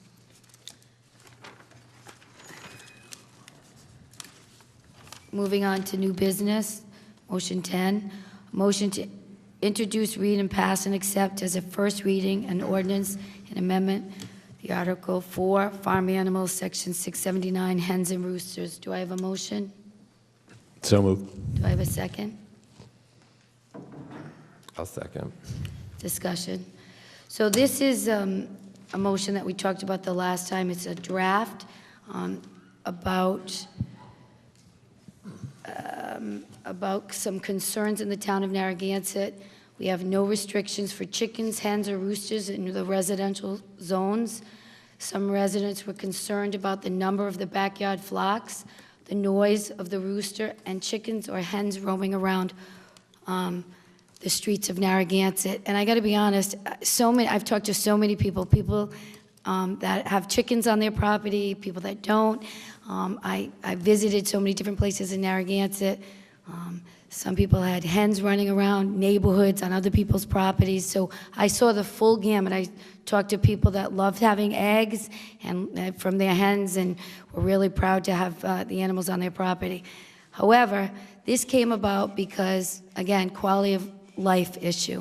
A woman had concerns about a backyard flock. There were 22 chickens, the noise from the roosters, and that's where this came from. It actually is an ordinance I believe is long overdue for the town of Narragansett. I like chickens. I have nothing against them. I don't want them on my property. You want to have them? That's great. I've seen them roaming the streets of Metuxet. I've seen them roaming the streets of Briggs Farm. I've seen large numbers of the flocks, and so this is about quality of life, allowing people to have chickens and eggs and all that, but on their property with some kind of restrictions. So I just want to go through, I worked with the solicitor to come up with some restrictions. I'll read through it, and I'm certainly up for discussion from the council and the public. This is the first reading. This is the time to talk about it with the council and the public. So on the draft, a lot of research was done because they have restrictions and ordinances, all around the state, in urban and suburban and rural areas. So it's amazing that the town of Narragansett really has nothing on the books. So in talking with the chicken lovers and people that don't like it, the standard numbers seem to be that you should have no more than 12 in a backyard flock. Anything above that, you might want to move to an agricultural zone. 800 square feet, it said no person should have a rooster in a residential zone, that they should be cooped, they should be confined, and that if people have them, they would, and the ordinance passes, that they would have to conform to the rules within the 100 days. So this is just a discussion. It's a first reading, but with the council, it was containment, it was quantity, and it was space issue. So, and again, confinement for me, I think that they're beautiful. I've seen the roosters and the hens, and they're beautiful, but I think, I have dogs, and I'm not interested in having them come on my property. So, up for discussion. I wasn't sure how you felt. Anybody? Tony's not here tonight, but how many complaints have we actually received on chickens? Because maybe I missed it, but when the woman spoke last week, she was talking specifically more on rooster and noise. I don't have an exact number, but I asked the building inspector, and it's not a common complaint, but when those complaints do come in, they're pretty egregious. The one in question, there were some sanitary conditions attracting rats, mice, possibly coyotes, and so it did pose a health problem, plus the noise problem. So to answer your question again, they're not common, but when they do come in, they're pretty big. Any other comments? All right. I can support this ordinance on the basis that, you're trying to clean up the chicken, fowl husbandry. Okay, I get that. But I cannot support it because of the lack of the rooster. This is yet another example of government breaking up the family unit. So, And for the record, roosters do have a function in the yard there. They protect the hens, they find food for the hens, and they're a warning mechanism. I mean, to me, it's like having a barking dog. If somebody has a barking dog, then you deal with it. If the rooster's crowing all the time, then you deal with it. Don't brand all roosters. So most of the people I spoke to that have hens on their property, they don't have roosters. They said they actually, the hen lays the egg and they don't need the rooster to continue, only if they were going to have a farm with chicks on it. So they really don't need it. I mean, we can talk about that. Again, the woman that came forward was talking about quality of life. She has a small child. She lives near 2 roosters that are crowing from morning till night. You To get rid of one. to me, it's just as bad if you live near students that are making that kind of noise. I mean, if my dog goes out at 5:30, I grab the dog so I don't disturb my neighbors because I care about the people I live around. And so I think we have to figure out a way to at least have some kind of restrictions. I mean, I'm not like gonna die on the sword if we say no roosters. I just think that it's a quality of life issue, and I think if you live that close to somebody and there's roosters crowing from 4 o'clock in the morning till well at night, I think it's an issue. Well, if there's a barking dog, how do we handle think that? it's There's an ordinance that, if you got a barking dog that's In my neighborhood, there is. In my neighborhood, they don't want barking dogs. Well, see, if we had a rooster, we'd send them over there, he'd straighten them out. Okay, so you agree with most of everything in the Everything, ordinance except the except the roosters? rooster. Okay, so I appreciate that. Mike, No, I'm good with the way it's written. you like the way it's written? I mean, the noise complaint was really the roosters. I know you've gone and seen a lot of people.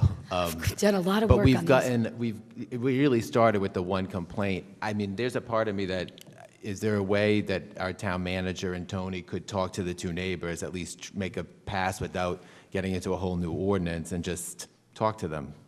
And if that comes back and fails, then, I mean, it's not going to kill anyone for Well, 2 weeks for this to, yeah, but I mean, that's there's- my initial instinct with neighbor conflicts, and then obviously, sometimes they go to Okay, court. so as but- far as the ordinance in front of you, I appreciate you wanting the neighbors to be friendly. I want that too, but the ordinance in front of you, is there anything you can agree on? But my instinct was that the problem was the rooster, the noise from the rooster. So you're a no the rooster rest person. of it, I didn't think was what we were getting complaints about. So no rooster. Jill? Yeah, I'm sticking with what I said at the last meeting. It was the rooster was the issue, not the chickens. Okay, so we have a few people would like to eliminate the rooster noise or not? Or you think about doing that? Yeah, okay. And so Mike too. So this is the first reading. I'm willing to bring it back in the form it looks like we have support for no roosters, for containment, for space, and for, what was the other one? For providing the coop, the space. All chickens must be confined to the residential property, no more than 12. So for the first reading, everybody, there's some support for the first reading, okay? I'd like to hear from the public. Are those 12 unrelated chickens? They're,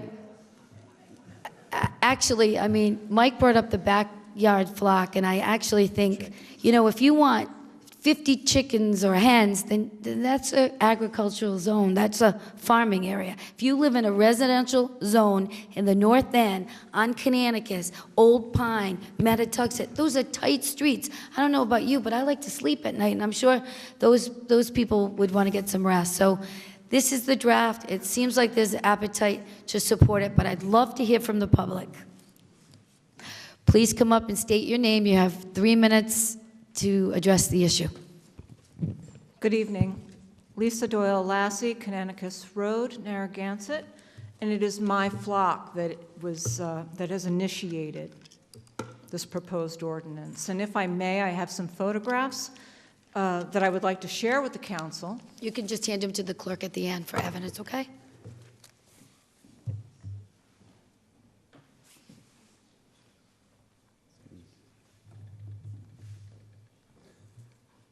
I believe that these photographs will help you gain some insight, not only to my specific issue, but in deciding the size of a flock for any given area. I started chicken keeping in the summer of 2016 after my son attended Narragansett High School, and they have a wonderful agricultural program there. And because there were no ordinances and after much research, I embarked on my own chicken journey. And I'd like to share with you some of the benefits of having a flock in one's backyard.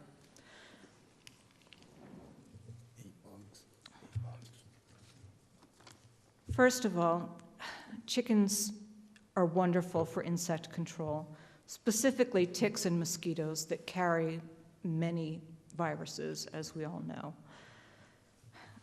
They provide a natural fertilizer to replace chemical compounds that run the risk of runoff into our bodies of water here in Narragansett. In my situation, specifically the Narrow River. My birds provide organic eggs, ethically raised, and the companionship and the education that they provide. My roosters, in addition to the aforementioned, maintain a hierarchy and protection against predators. Right. Chickens do not see well in the dark, and at dusk they return to roost within their coop. It is rare for a rooster to make any sound of crowing at night within its own coop. They are very sensitive to stimuli, which can be anything from light to a passing car to anyone entering their enclosure and the like. The number of chickens that one can keep is determined on coop and run size. My coop is 10 by 12 with a fenced enclosure that's covered in aviary netting and takes up approximately 30 by 50 feet of space. I do not live in Metatuxet. I live on Canonicus Road, and my lot size is 15,000 square feet. For me, according to those calculations, I can comfortably house 22 birds. You kind of got to wrap it up. Okay. I added 10 more chicks to my flock last spring, this past spring of 2017, and I ended up with 4 cockerels, although I ordered females. At the age of 3 months, I culled 2 of those roosters because I knew that they were a disruption, and also because they were causing aggression within my flock. The 2 that are remaining are bantam roosters weighing 20 ounces. And they worked well within my flock, and I kept them. My neighbor has never come to me regarding any issue. I've never met my neighbor. Okay. Thank you. Thank you. Karen?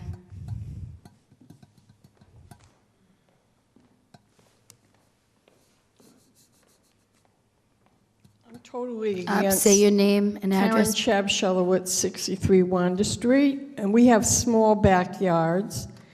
And I used to be very asthmatic and had to get shots. I don't want any chicken feathers going over to my yard.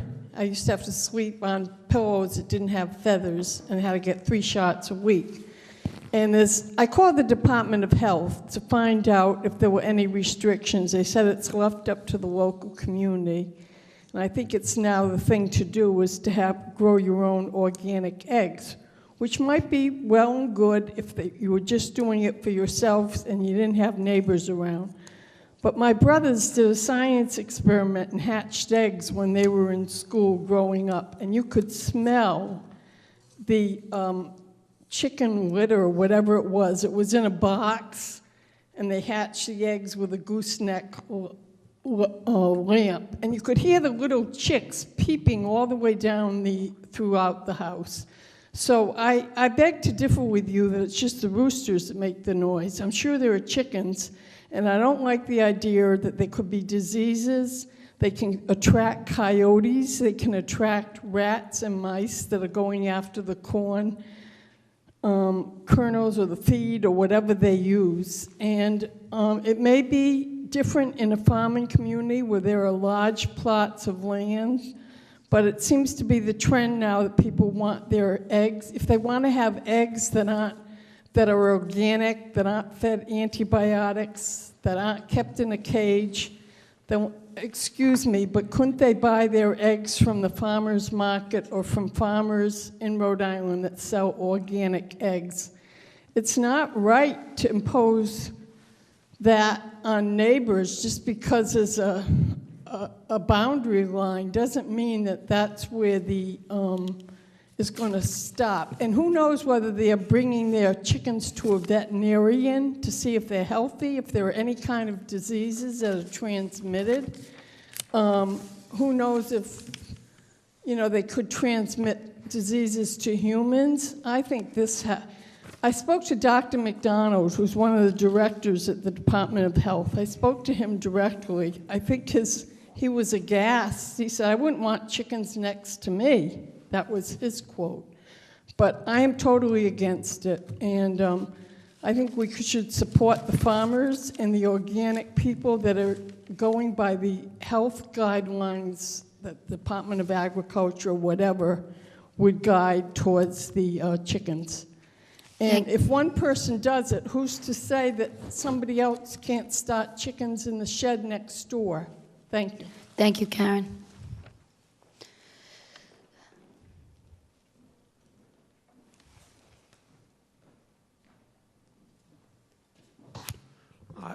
Richard Vangerbush, who spent many a year on a chicken farm.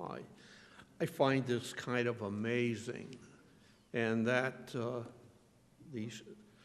lady that spoke first here has every right in the world to do what she's doing. She's got the space.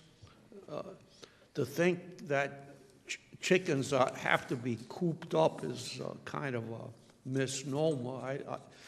You read all sorts of laws saying the opposite, that you certainly want the chickens to be free. You put a fence around the area, you let them out, and they stay within the fence, and they get the benefits of grass, worms, and what other goodies we used to give them. But heavens forbid, if a person has space, which this lady definitely does, don't coop her in. And coop her chickens in. Cooping chickens isn't really what you want to do. And certainly if there's space, and it certainly sounds like there's space, let it be. And if there's not space, well, don't let it be. But to restrict everyone based on what might happen about chickens, my God, dogs are 10,000 times worse than chickens. Thank you, Richard. Michelle? Oh, Cheryl.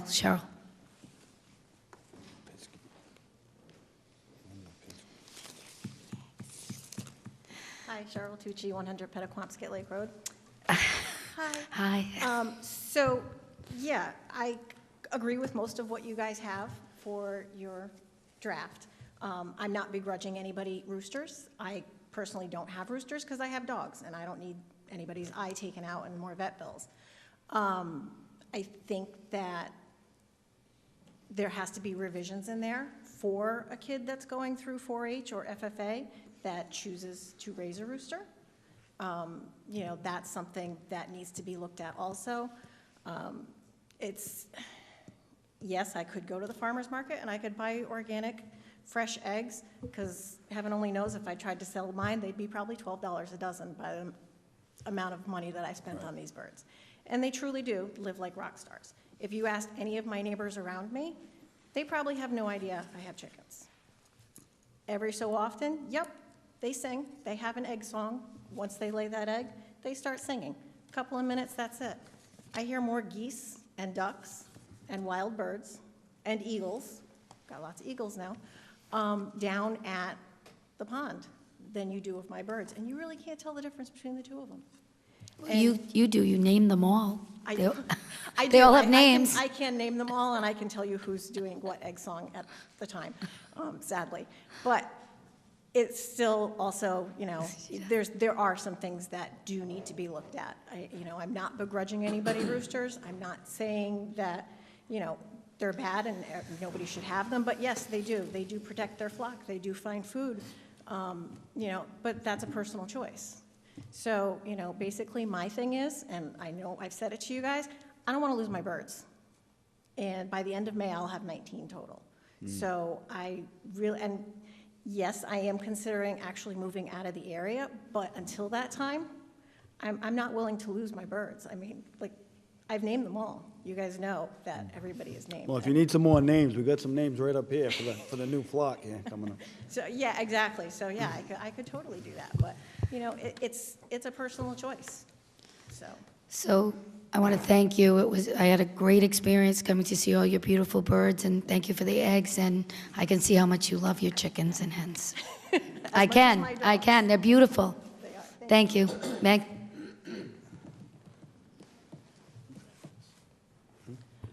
So some may think this is humorous. It's really not funny. My heart went out to the young mothers that were sitting behind me a couple weeks ago. If you've ever had a baby in a stroller in your backyard, you don't want them to be bitten by rodents. And chickens attract rats. That's why traditionally they belong in barnyards and farmyards, not backyards. And we are not a farming or agriculture community. And sometimes public policy is made proactively to prevent problems. And I think doing nothing is a terrible idea. I applaud you for putting this on, Susan, because I think the last thing you want to do is have young mothers coming and say, my baby was bitten by a rat. Also, I would encourage the council members that think this is funny or that this is an intrusion of good government. I don't know if you've ever had a baby, but you probably would really want to be careful before you'd feed your baby an egg from someone's backyard, because the CDC right now is investigating an outbreak of salmonella throughout the country, because people are not aware how dangerous these eggs can be. In fact, they're encouraging people to not even handle them, not be around them. Some of this stuff is airborne, and it's very dangerous, and it's not funny. And people matter a lot more, babies matter a lot more than people harvesting their own eggs. We can support, be local, organic, support our farmers markets, those are wonderful. But this could get out of control. We have roosters on Gibson Avenue. You can hear them all the time. They attract rats. There's already rats around some of our restaurants. I don't know if you see them. We have a litter problem in town. That's a whole other issue. But I applaud you for putting this on, Council President, and I hope the council will really do their due diligence before they think this is a laughing matter. Thank you. Anybody else wishing to speak? Okay, there's a draft in front of us. Do I have I'd like to call for a vote for the draft, and we can, with the modification, well, no, we had 3 people that said there would be no roosters, right? So for the first reading, all those in favor? Aye. Aye. No. No. No. All those in favor? I said first, I thought you had originally said yes. Roll call. All those in favor Sorry about signify by saying aye. Aye. For the rooster only. Oh, for the No, ordinance. this is the whole the ordinance. whole No. thing. No, not for the Okay. whole ordinance, just for the rooster hours. Okay, so just for the rooster. Okay, Keeping the so, rooster? so the draft in front of us, there's 2 of us that said yes. All those not in favor, say nay. No. Nay. No. Motion fails 3-2. Moving on.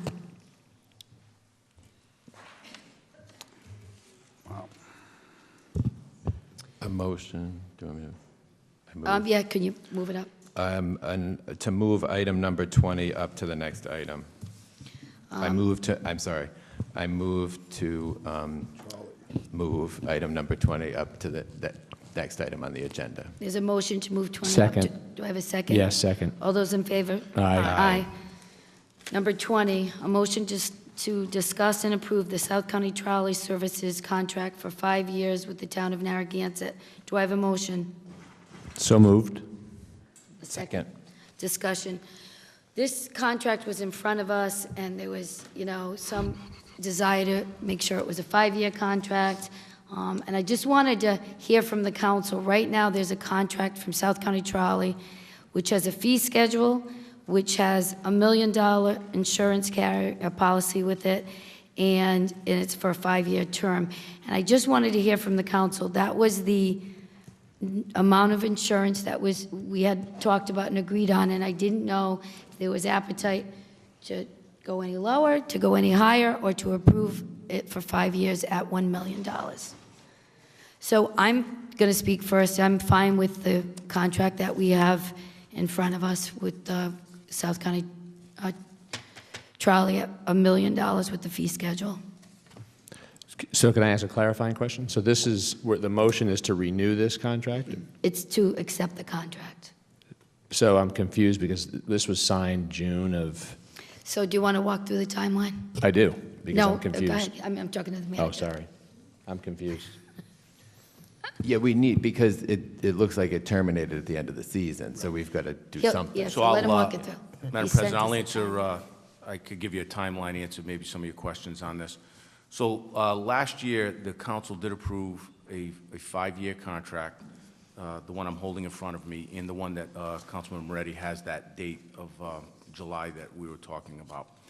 The issue arose when Steve Wright, who's in charge of Parks and Rec in the town, approached me and stated that even though the contract had been approved, it had not been signed by the owner of the trolley. When we approached the owner of the trolley, Mr. Sullivan, he did not provide a proof of an additional $1 million liability insurance policy required by the town of Narragansett and required by every vendor that operates within the town, whether selling lemonade, hot dogs, or a trolley. It didn't matter. It was just a standard $1 million policy. I will add that there are difference in cost on this policy. All right, so before you go on, so the trolley operated this season without an executed contract? That's correct. And now we're going to execute it after the season's over? No. This is for next season. Yeah, it's Yeah, it's so- for next summer. So let me, Sorry. mind if I continue? Jim, just Mike, technically what happened was I don't think the contract term was enforced for the extra $1 million. So Is that fair to say, Jim? Yes. But nothing was enforced because he didn't sign it. So it was He signed it. Oh, I thought you said he didn't sign it. No, he did sign it. He signed it. Sorry. So Maybe I should stop talking. If you look at the back of the contract, there's a date of, Corey Sullivan signed it. Well, initially he did not sign it. Okay. He would not sign it. And he did not sign it, and we did not get the insurance. We had several meetings with the solicitor at the time, was Patty O'Neill, Mr. Callahan, who's also in the crowd, Council President, Matt Mannix was there on one occasion. And so on July 21st, 2017, an agreement was reached to allow the trolley service to continue service till the end of the season with no insurance, no additional liability insurance. That was the agreement till the end of the season, which, if you notice, the contract was then terminated on September 30th, 2017. So this contract was in effect till September 30th, 2017. He was not required to provide the $1 million rider in policy, and that it would be discussed at a future date regarding the continuation for a 5-year contract. At that time, he had insurance, though. Did he have individual insurance? Yes, he had a $1.5 million personal insurance policy for his trolley. What the town required was an additional umbrella policy for $1 million for any vendor in town. So he didn't ride uninsured. He had his own. Yeah, no, I understand that. Let me clarify. He had his own insurance. So that's. No, I understand but that. not the additional policy the town required. Okay. So tonight, the work tonight is to execute a new contract for 5 years, because this one's done.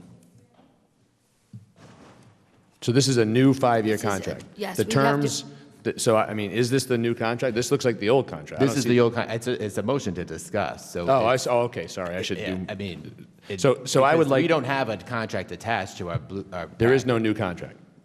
Right? I mean, I Just the don't. one we have. So, existing. so are you going to produce a new contract for the trolley for 5 years with the proper, like, what we want in the contract? Well, I think Yeah. the motion is to discuss if you want to go forward If with the we 5-year want to, contract. So then I'm we'll draw up 100% the in support of going forward with a 5-year contract. I'm fine with the terms the way they are in this contract. I do not like, and I've said this before, I can't believe we operate without contracts executed. We've done this with bids before, right? So how did he operate without what we required that initial term? We asked him for $1 million plus his own insurance. Yeah, I can tell you it was no fault of the town. We gave him the contract, he did not sign it, he did not provide the insurance. It was But brought so- to my attention, and so then when- we brought him in right away and requested that. Yeah, but after we asked for him to provide additional insurance, then he signed it in July, didn't have the additional insurance, and somebody said it's okay for you to operate without what we made you get or required you to have. That's correct. I don't think anyone said it was okay. I think it was a matter of it just wasn't enforced, and then the way to enforce it would have been to take the trolleys off the street. All right, It was an agreement by the solicitor, Patty O'Neill, and Mr. Callahan. Okay. Mr. Callahan, welcome. Nice to see you. Good evening. Good to Hi, see Jane. everybody. How are you? I just You wanna- missed this, huh? Yeah, of course. It's So I don't know, we haven't met personally. not much has changed, I can see. So I know everybody else knows you. I don't know you. I haven't met you personally. So do you represent the trolley? I do. James Okay. Callahan All for the South County Trolley. President. I know, but I want you. Sure, sure. Mr. Sullivan is under the weather. He'd be here tonight to talk about the situation. I just want to clear up a couple things. I know there's been a lot of changes by the time this all came to fruition in the first place. In 2016, we did have a contract with Mr. Hodgson, Mr. Davis's prior predecessor, and Mr. Manning wasn't here either, I don't think, at the time. So we signed a contract, and the additional insured, the additional rider, wasn't required. It was never discussed. So we didn't know that in 2016 that was a requirement of the town. It just wasn't part of the agreement. 2016 was fine. Then in 2017, after they had started their business that summer, I think the weekend before 4th of July, we got a call indicating that there was an additional insured required. We weren't aware of that based on the contract that was signed in 2016. So we met with the council president, Mr. Manny, Mr. O'Neill at that time, and Mr. Wright and Mr. Cesaring. Were told that this additional insured was required, which we didn't know, and that was never addressed. So Mr. Sullivan's operating under the impression that the first contract, which renewed for the additional 4 years of the term, which was what you did, I think, on June 20th or June 5th of last year, the night of the first library meeting, which was put off. So that's really what happened. And now we understand that the additional insured is a requirement, but I don't think that Mr. Sullivan and Ms. Sullivan can afford that insurance because, as Mr. Davis has discussed with me, this trolley system and the way the insurance works there is very prohibitively expensive. So this additional $1 million will cost them any profit or any revenue they make that summer. So unfortunately, I think the way it's written now, it's not going to work out for South County Trolley this summer in Narragansett. I just want to make sure the council's aware of that. I know I discussed this with Mr. Manny before, but it's just an unfortunate reality of the situation. And I don't know if there was a way to get around that or possibly put this out to bid or do something that would protect the town with their own insurance policy, but it doesn't seem to be the case, and we've explored those options. I just don't see that avenue for success right now. Do we require other vendors or services to carry additional insurance outside of, Yes, that's correct. That exact $1 million figure, whether it was selling lemonade, hot dogs, or the trolleys. all the same. and you're saying that it's going to cost him his entire profits for the season? Right. That $1 million policy? Well, I believe in most instances it's it's expensive. It's prohibitively expensive. Do you know how much? I just don't know. I have a $1 million umbrella, which I know is different, but it's, $600. Right. Mr. Sullivan stated it was $8,000. I think there's a new number that may be $3,000 per trolley, which is So he's willing to give up a 5-year contract, potentially. So it sounds like, I've met him a couple times. He seems like he wants to do the trolley thing. And he's going to step out of that business for an $8,000 insurance policy that, and I don't believe it's his entire season's profits. I can't imagine he's only making $8,000, because why would you do the trolley business? So he's walking away from a 5-year contract, potentially, because we're asking him to have $1 million of insurance, in addition to his personal liability. Well, obviously the trolley that runs in Narragansett is only a portion of his business.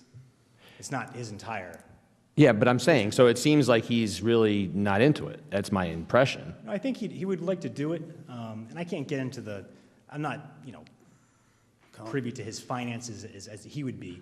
If you want to ask that he come in or meet with Mr. Manning or Mr. Davis at some point to discuss this further. I just think it's a shame, because I really like the trolley business, number one. Number two, I think it would solidify the trolley, because it's been kind of, let's try it, like a lot of stuff in Narragansett, let's try it.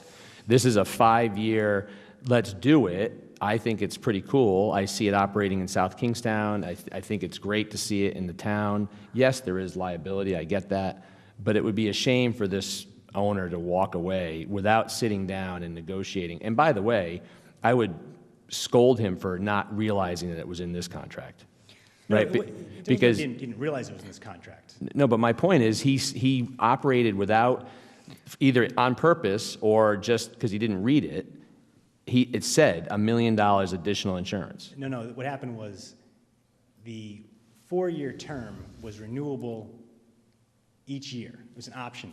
I get that. The contract changed from 16 to 17. I get that.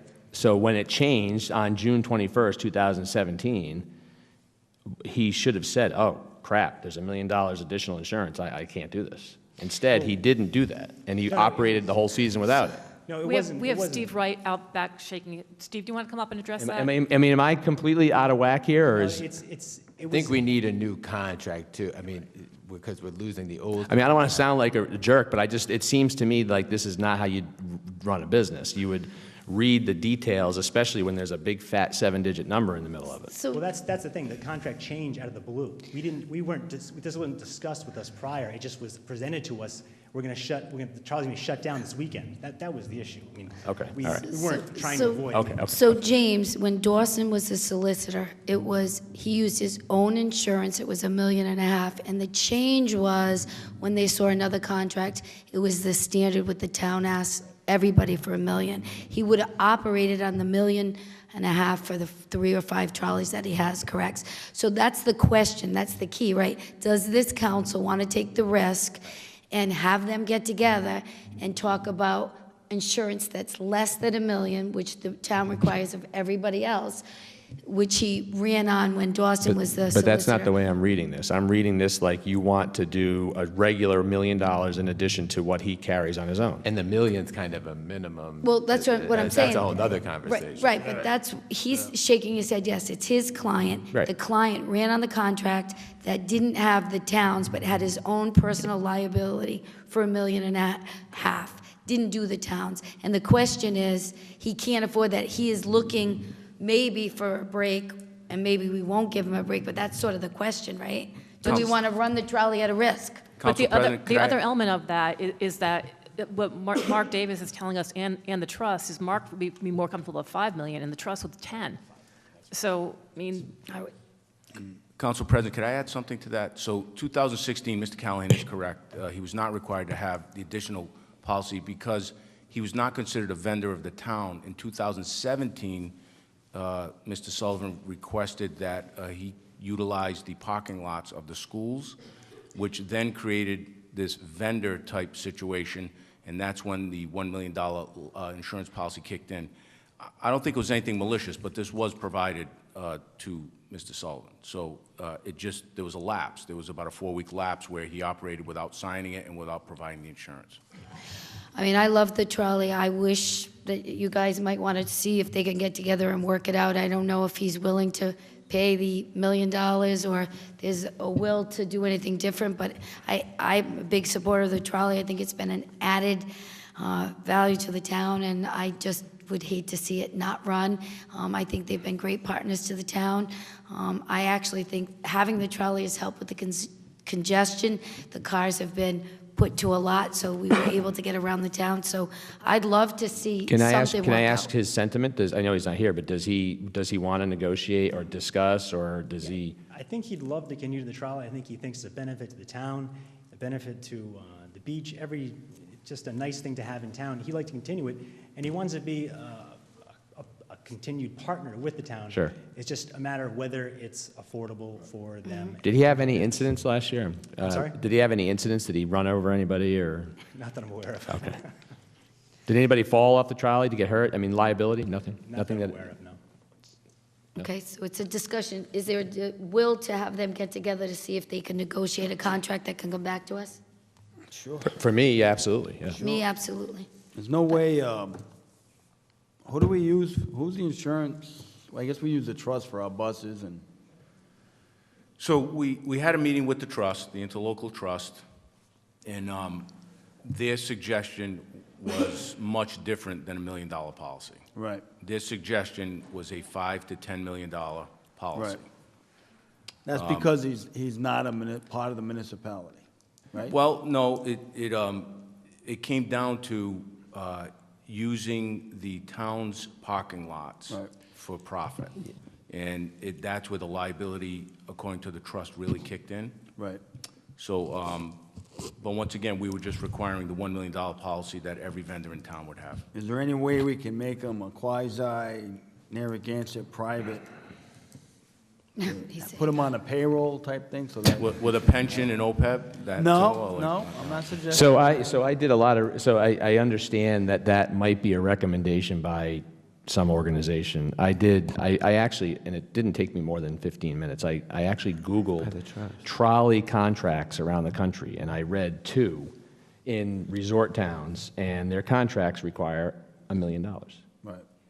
So, I mean, I get it. I mean, so if that's a requirement, that's a requirement. I don't want to run the trolley out of town because we're going to ask him for $5 or $10 million of liability, especially since no one has even fallen off the trolley.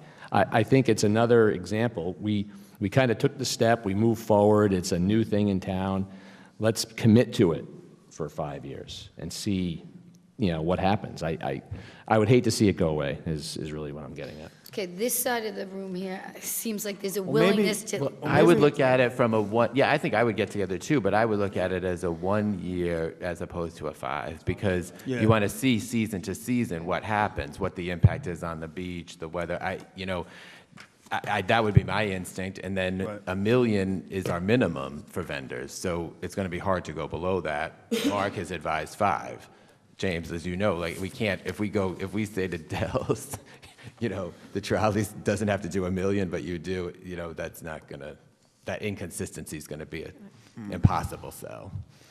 And the reason we did the options for 4 years in the first contract and the second contract was for that purpose exactly, to see how it was going. And that was the goal. And I think that last year, they had already started the business, it was going forward, and then we had this insurance, this issue that arose, which was, we just didn't anticipate it. So that was the issue. It wasn't anything that South County Trolley was trying to do to upend the town anyway. But I understand the risk and that wasn't, just so you know, I wasn't insinuating that. No, you wouldn't, yeah. Okay, so I was just suggesting that, they read every section in the contract, even if there's a new one, and even if they didn't think there was a new one, that they should ask, maybe there's a new one, right? If it's year to year, right, so. at that point, it was either just stop operation or try to work something out. I think we did, and hopefully it was okay for the town for that purpose and them.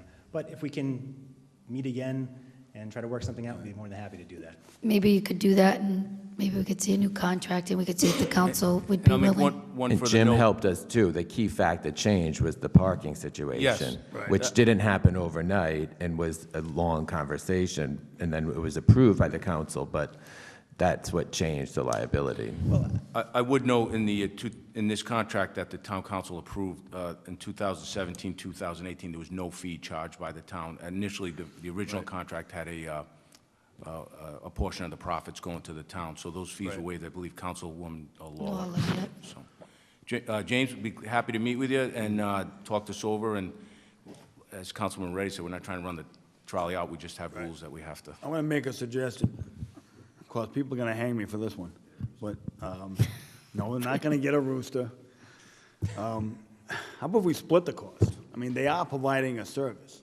I mean, we pay $4,000, he pays $4,000, and we're only going to do it for a We year. tried that in the past. And I'm not, I mean, and honestly, that sounds very noble and it's very nice of you, but then I own Dell's and then I own, then you just open up a Well, can they're of worms. providing a little bit See if, different not that service than Italian Ice. I actually think if you can come back to the table with, your enthusiastic owner and figure out the $1 million in additional insurance, that's the minimum that we require. He already carries $1.5 million of liability, right, personal liability insurance. So, I mean, he's just got to weigh the cost of operating, and then maybe he charges $250 to ride the trolley as opposed to a quarter or whatever. It's so, he's got to run the business properly. We have to protect ourselves, and he should be protecting himself, right? So. The only thing I ask is that you come back in the meeting in March, because I know that Corey and Betsy Sullivan have a business and they want to plan, and I know that they are looking at some other options. So I do want to, is it the 19th, the second meeting in March?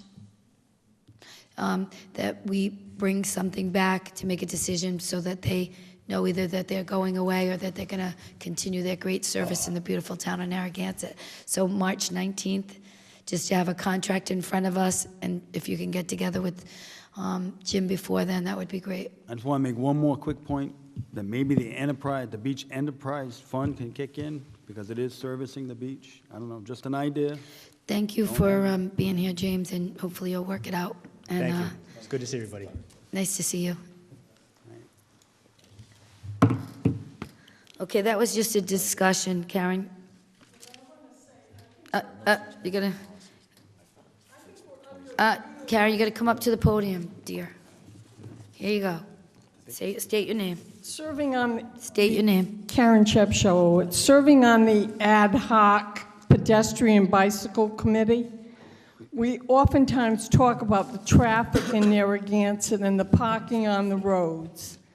And I, for one, am not in favor of being on a committee and not being able to make a change and get something done. And I've long thought the trolley service is underutilized because they allow cars to park on the lower part of Narragansett Avenue, which makes it more dangerous for pedestrians and bicyclists and even first responder vehicles.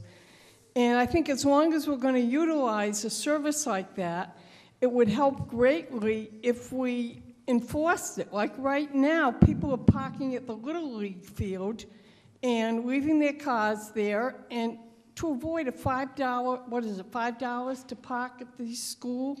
And hasn't it been more than 1 year that they've been using that site? But there's a lot of cars parking on Narragansett Avenue and Caswell Street. That if we enforced it, they would be making more of an income by parking their cars at the trolley, and they'd be doing better for that. So, and people could get back and forth if they could hop a trolley, and it could go, maybe circle around town so that people could get on it. And I hate to be the black cloud, but there are accidents that happen. Like, I think that was why they originally started, one of the reasons they originally started assigning bus assistance to the buses, because I think a child many years ago was caught under the wheel of a bus. And I know my son-in-law down in South Carolina, they had a very good friend whose child was killed by an ice cream truck. So, I mean, it's a freak accident, but you've got to be prepared, and it's a reminder, to the driver that it's a very busy, people are excited, but having that insurance is another incentive to, drive slowly, and I'm not saying they don't, but I think they're being underutilized. Thank you, Karen. Oh, yeah, maybe. Richard?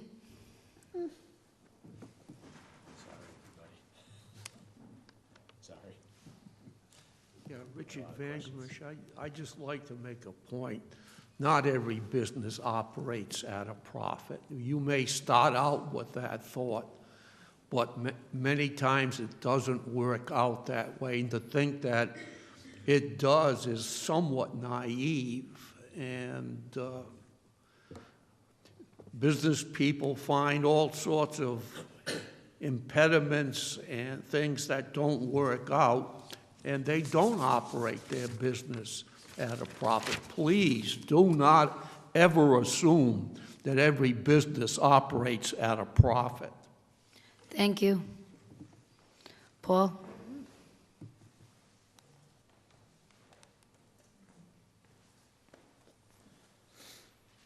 I'm really concerned that we're bending the rules to favor one company. We're talking about subsidizing it. We're talking about lowering from the solicitor's recommendation for insurance. And it's kind of a case of good guy government. You know, the trolley, he's a good guy, right? But we need somebody who can run the business operationally at a profit, or if it can't be profitable, then maybe it just can't exist. We should put it out to bid. Maybe somebody else does have the economy of scale. Like right now, this is what happened with the kayak rentals. This has happened, you know, we got sued over it because like we really like this person. And I don't say there's anything bad about that. People do business with people that they like, right? But just because we like a certain person, hey, it's business, right? So it's got to be economically feasible, and we shouldn't lower our standards or subsidize this. I have a question Thank you, for Steve, I think. You don't have to get up, Steve, unless you... does anybody pay more than $1 million for general liability insurance? Anybody? So... Okay. That's the max. It's a one-day event. So this motion is just discussed, and it says approved, but we'll Yep. come back on March 19th, hopefully with some kind of contract in front of the council. It sounds like they're interested in a one-year contract, so if you can work that out with making sure the town's not at risk. I would suggest, too, as a discussion point, if they're not interested in bidding on a contract, that we continue down the path of maybe putting it out to bid for the service. I don't want that, I mean, my personal feeling is that service should not go away. So if it's... I agree, I love If it. it's the current owners, great. If they choose to exit the business, then let's find, somebody else. Thank you. All right, we're going to move on the agenda.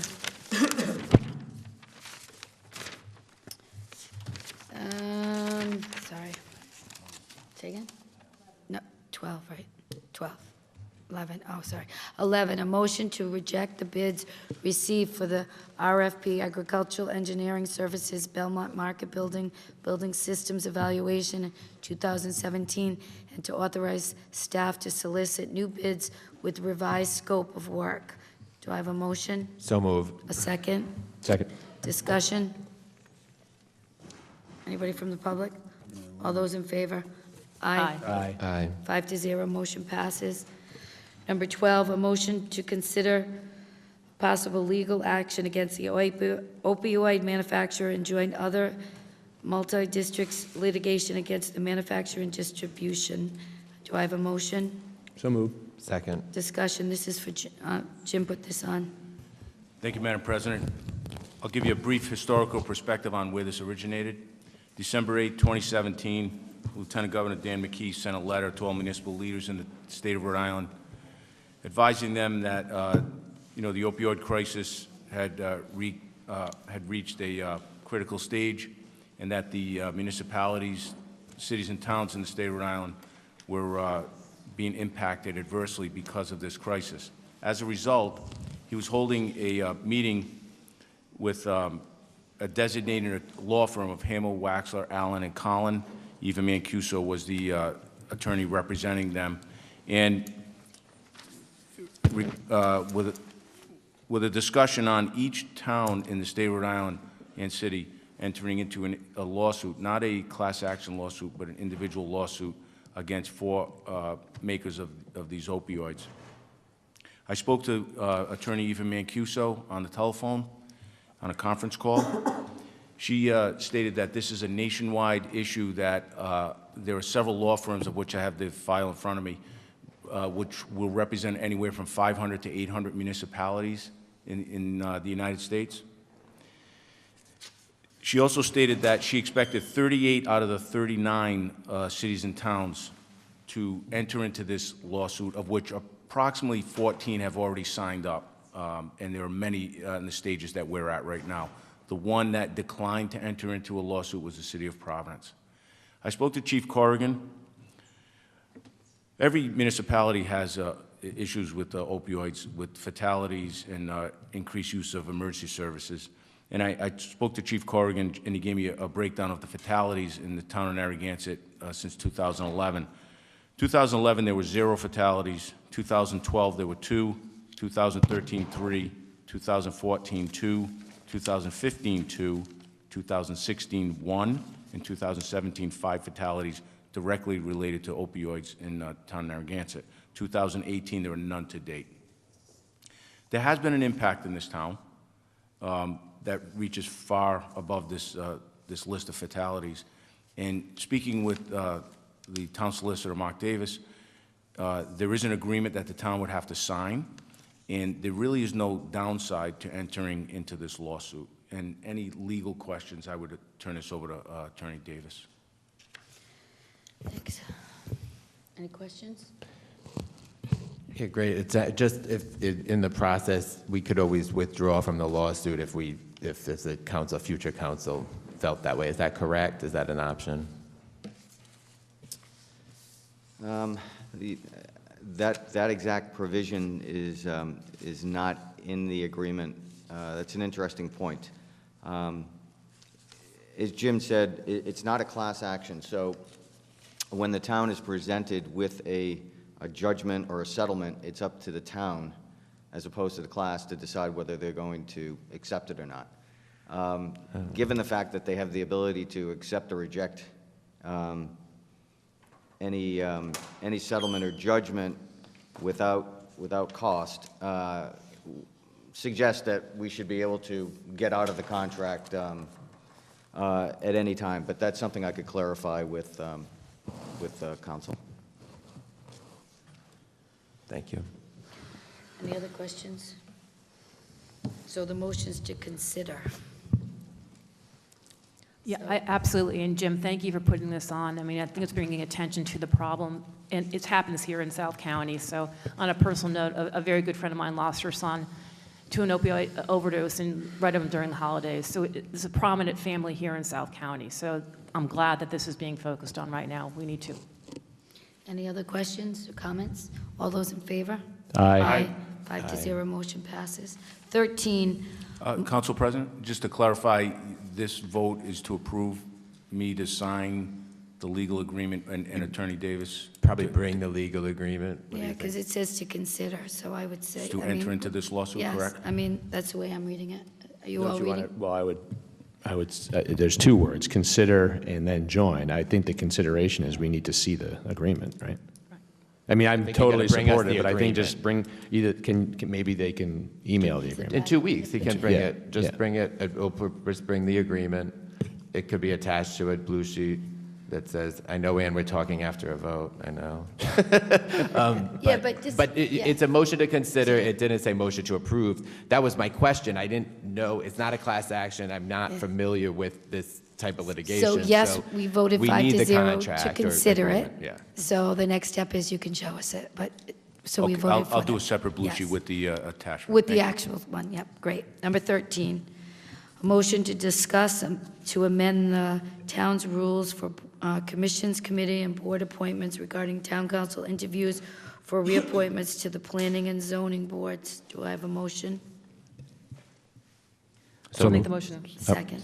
Discussion, this is put on by Mike. So I don't really want to belabor this too much. I just feel strongly that the 2 most important boards in town, planning and zoning, that, and this has happened a couple times since I've been here, that candidates that are new get interviewed, and then we adopted a rule change a while back that basically said reappointments did not need to be interviewed, and I think it's important simply because if there's a new council or if there's new people or maybe we're not completely familiar with their work, that they be interviewed for reappointment as well. And then I also feel strongly that based on the importance of these 2 boards, that they really only serve on one of those boards and not multiple boards. And I know that there's probably some discretion that the town council and the committee chair people can use to have them serve in multiple spots, but I think it's super important for them to be focused on the work that they do on planning and zoning. So I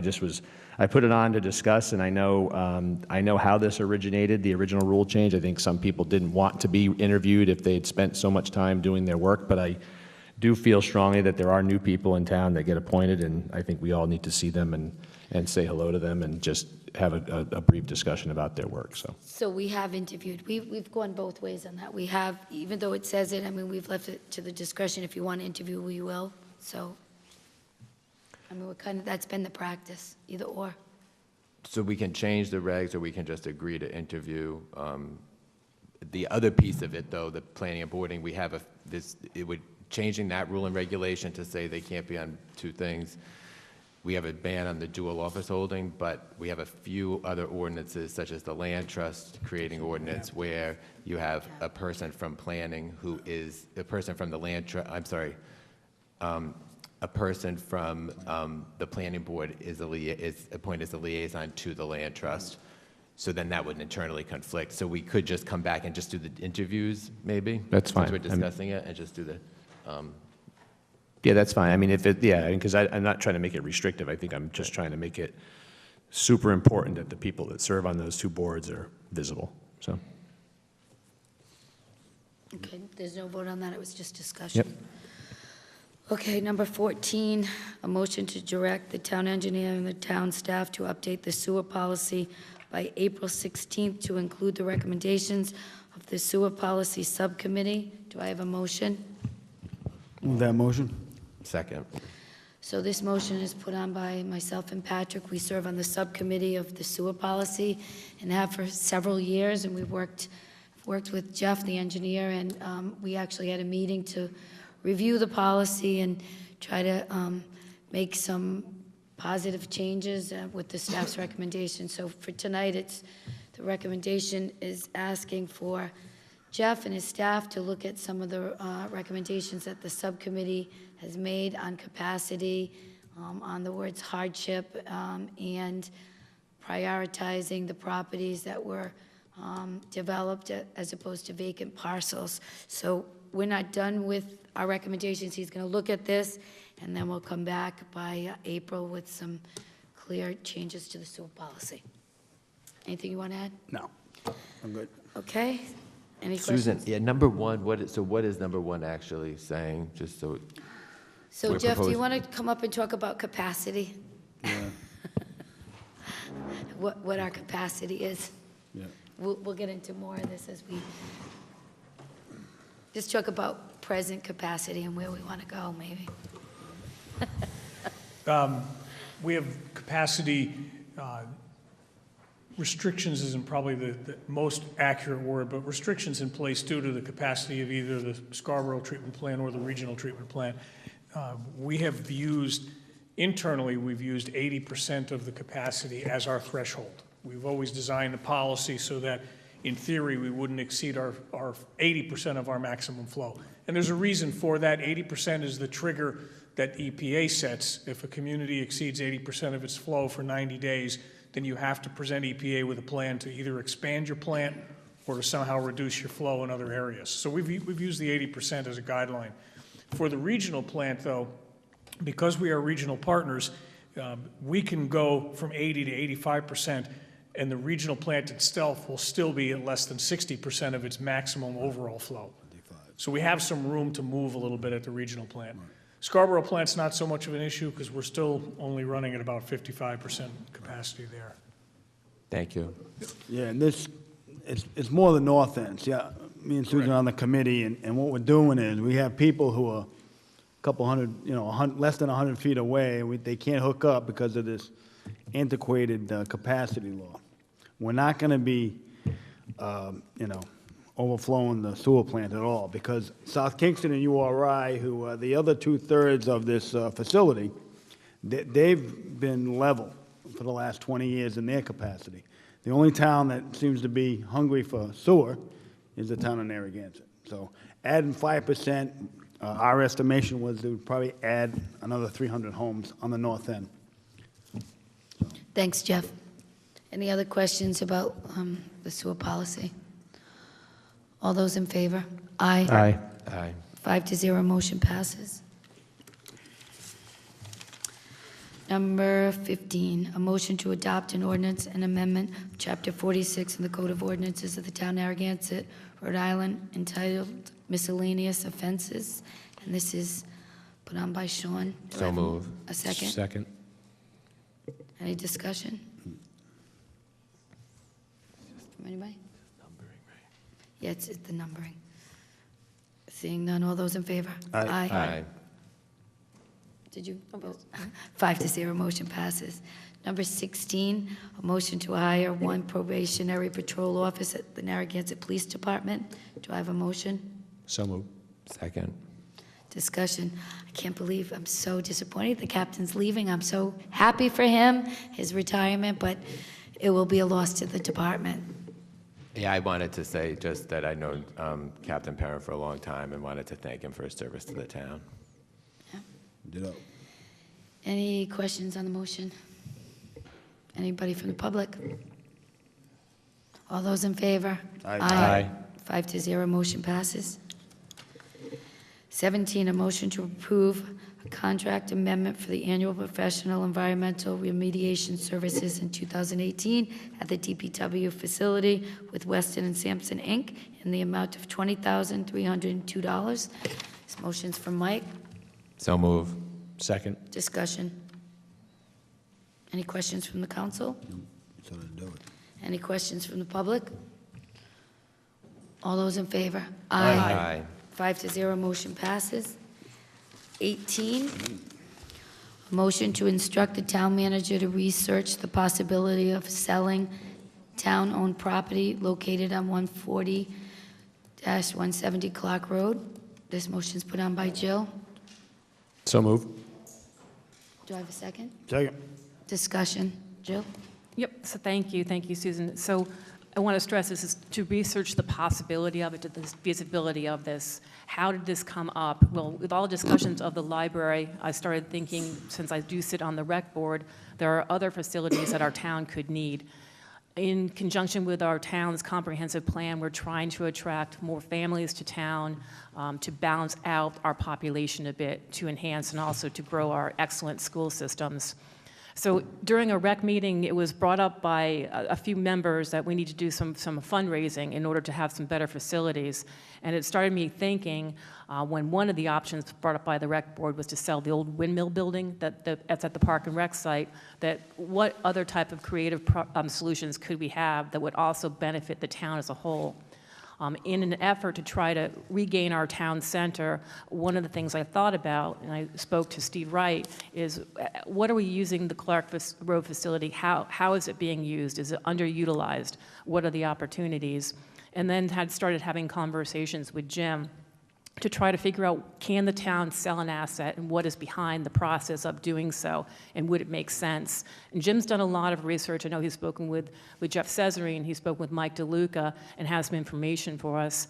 I also, Jim, had the chance to sit down with our superintendent of schools with Jim to try to determine what benefit could this potentially be for the town. Dr. Cummings is here tonight, Steve Wright is here tonight, and I'd like both of them to speak on the issue as well as Jim. Jim has some good information to share. Those of you who haven't read the blue sheet I wrote, the potential to sell the property, which right now is appraised by the town, assessed by the town for $4.5 million. There's a potential to have between 25 to 29 dwellings put at the site. So selling that property then would give us certainly a good amount of money that we could then take and expend onto other of our buildings that are just not in great shape, and be able to offer to residents additional services. One being what my vision would be, and again, this is just my vision could be, is the community center, making it into a recreation center, so repurposing Parks and Recreation Department to the community center and then adding on additional services. Steve can speak to what this could mean, because from a recreation perspective right now, we really only have summer programs. Then also, what could we do as far as a senior center? Jim has information to what right now the town of Narragansett pays to South Kingstown to be able to utilize their senior center. So what this would then do, in my hopes, is the, quote, old library, potentially making that into a senior center to better serve our senior population. So, Jim, I know you... So, Jill, I just want to say something. The motion is to instruct the manager to look at the sale of Clark Road, right? That's the Correct. motion.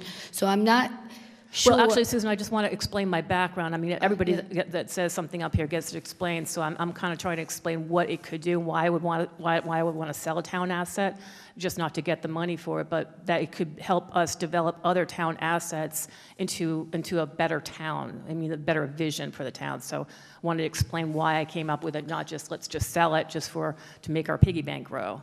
And what would that mean for the town? Susan, I think, plays a big part of it, because from the superintendent's perspective, one of the very first things he said was, wow, we might be able to offer before-school programs to our community, and that would have a huge benefit to our student population, our families. So I don't know if you want to say a few words, Pete, and Steve also, as far as recreation.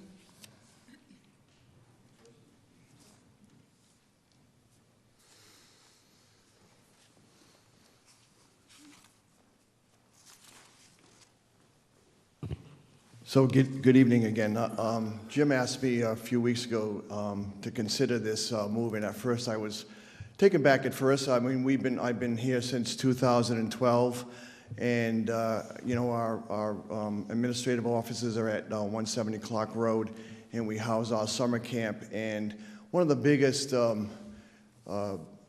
projects that I've been trying to push with the rec board since I've been there is the rec hall and the old pool, which we closed back in 2013, which we were pouring a lot of money into, and unfortunately we had to close. So, and that pool played a big role in the community for not only the summer camp, but for seniors in the community throughout Narragansett. So closing that pool was a big undertaking, and the summer camp, which we have, it's about an 8 to 9 to 10 week summer camp every single summer. We have 50 to 60 to 70 youth that come and enjoy that summer camp. So I did a lot of thinking. The rec building is a seasonal building. We've been trying to come up with, it's part of our CIP to come up with money to new roof, new siding, new windows, and put year-round heat so we could provide before and after school programs for youth and for our residents in town. That's something that we haven't been able to do at this time. So the idea of moving to the Community Senior Center is something I've given some consideration, and I think with the right financial investment in that building, along with the infrastructure on the grounds around the property, and also with the right investment into the community, into the old library, and for a senior center, I think it's certainly doable. Moving our administration offices is another challenge, but I think it's also doable. And the only thing else we would be losing from the 170 Clark Road is there is also very popular pickleball courts. We have a lot of seniors now coming into town. There are 3 used to be tennis courts that we've actually modified into pickleball courts, so that's something else that I've also given a lot of consideration, and we also have basketball courts. So can it be done? It can be done, but we'd certainly have to have an investment into these facilities over into Sprague, into the community center, which is now the community center, into that facility. I'm open to that idea, certainly willing to look into that. We've given it some thought, and I think it is certainly doable. Thank you, Steve.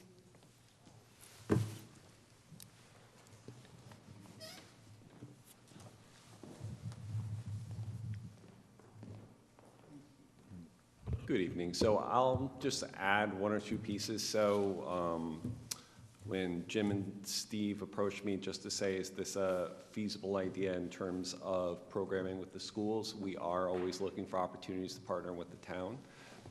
Certainly one of the things that we have on our plate is expanding our full-day pre-K, and so before and after care and opportunities for little ones is always something that we are looking to do.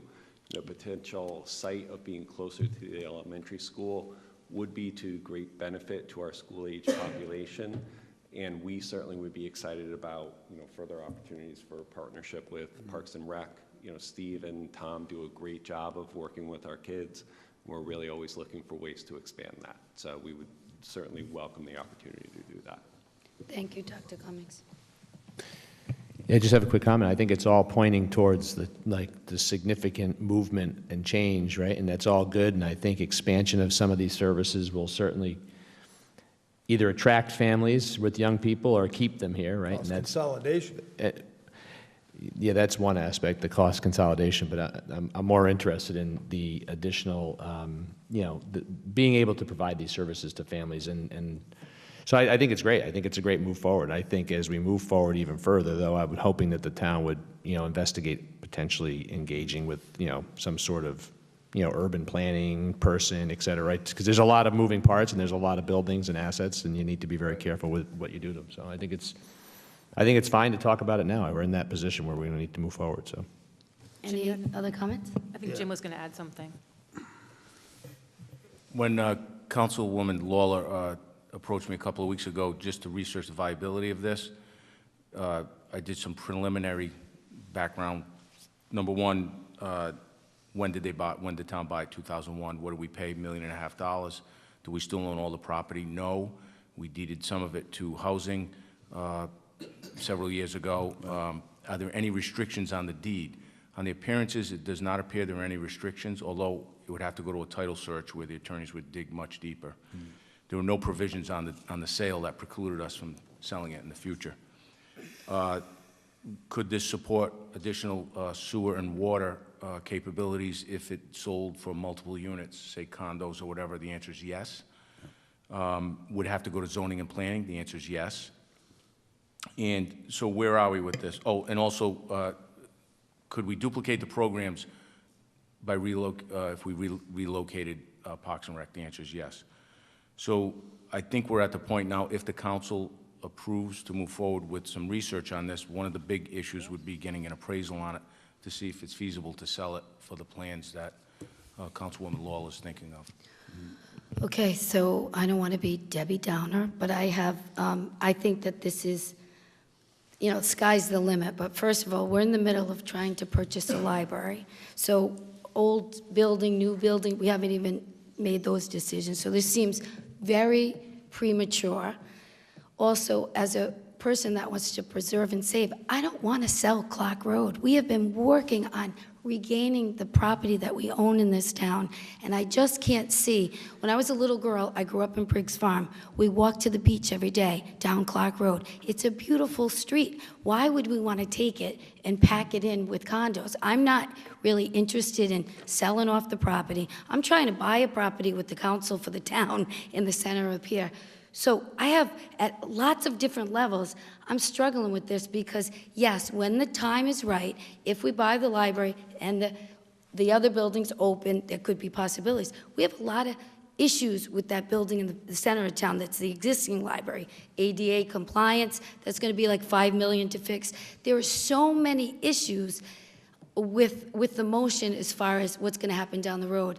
And down the road, when the time's right, when the building's vacant, when we decide as a council if we really want to sell the property, because I want to be a land trust, conserve and save and provide open space in the town. So at every level, I can't agree with it. At every level, I actually think that we should keep the land we have. We should try to buy the library before we decide what's going to be in the existing library.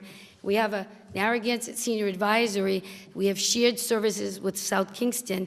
We spend thousands of dollars to use that senior center right across the way. So that place might be a good senior center, might not. This is all like, if this happens, it's like 2 years down the road. All this is, Susan, it's asking Jim to take a look into the feasibility. I disagree with it wholeheartedly. That's all it is. That's all it is. You just don't like the idea. That's all it is. That's fine. For a lot of different reasons. That's fine. I just want to Let's keep take the the vote. land we have. Let's take That's the vote. all. We can take the vote. Anybody from the public wishing to speak? Paul.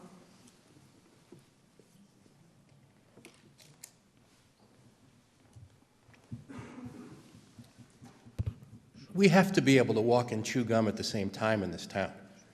So the idea that we're single-threaded on just getting the library through and not planning for the future, you know, Susan, how can you object to looking into it? I mean, come on. And, you know, the biggest complaint about the library was we never get anything done in this town. This is why. This is a great proposal with great vision for the town. You're rejecting it out of hand. I mean, let Jim go do the research and find out. There's a positive upside to this. There'll be tons of work studies, tons of debate. It's going to take forever anyway. So let's get the snowball rolling down the hill. Let's see if it's a good idea or not. I'd like to keep the land. Let's see what the pros and cons are. Paul, You're I cutting it off. Appreciate it. Appreciate it. Well, no, you're cutting it off. Like, this is very close-minded, so I would encourage you to vote for it. Thank you, Paul. Anybody else wishing to speak? I think she's coming up. Hi, Nancy McKenna. I was actually shocked when I read the proposal that was presented as far as selling Clark property. First of all, the town of Narragansett doesn't have very much open space. It's a beautiful piece of property, and I strongly disagree with the town approving anything like that, and I think a decision like that should be left to the people, not to 5 members of a town council. And second of all, one part of it I know you can't agree with is moving the senior center into the library. First of all, the library is in total disrepair, and it would cost an astronomical amount of money to renovate it, and still you have no parking. So I strongly urge the town council to complete the acquisition of the Belmont Center for the future library, as the majority of the town voters have asked you to do. And after, and before being distracted by other plans such as Clark property and using the current library as a senior center. Thank you. Which I don't think you could do anyway. Thank you. Anybody else wishing to speak? Meg? So I just have a question. I'm a little confused because a document which was 4 years in the making just received state approval, which was our comprehensive plan, which is a roadmap for Narragansett and lays out a consistent vision for land use and building use in the town. And that took years and years to develop. So I don't understand why we're essentially amending the comp plan if we're going to sell Clark Road and reconfigure all the buildings in the town. I don't understand why we just adopted a comp plan if we're going to blow it up. Thank you. Thank you. Anybody else wishing to speak? I think I'll pipe in on this one. Okay, go ahead. Pipe in, Patrick. All right. Thank you, Jill, for putting this on. I agree. I actually looked at this property a couple of years ago to do something with. I'm all for consolidation. Tying it in with the community center makes sense, and the parks. That makes perfect sense. It may be a little bit premature, but it's good that you have vision and you're looking to change the dynamic, because the whole dynamic in the pier with the library moving into the market is going to shift the dynamics here for the next 100 years. So looking at different scenarios is not a bad thing, so I can support this. Anybody else? Okay. All those in favor of the motion? Aye. Aye. Aye. All those opposed? Nay. 4-1, motion passes.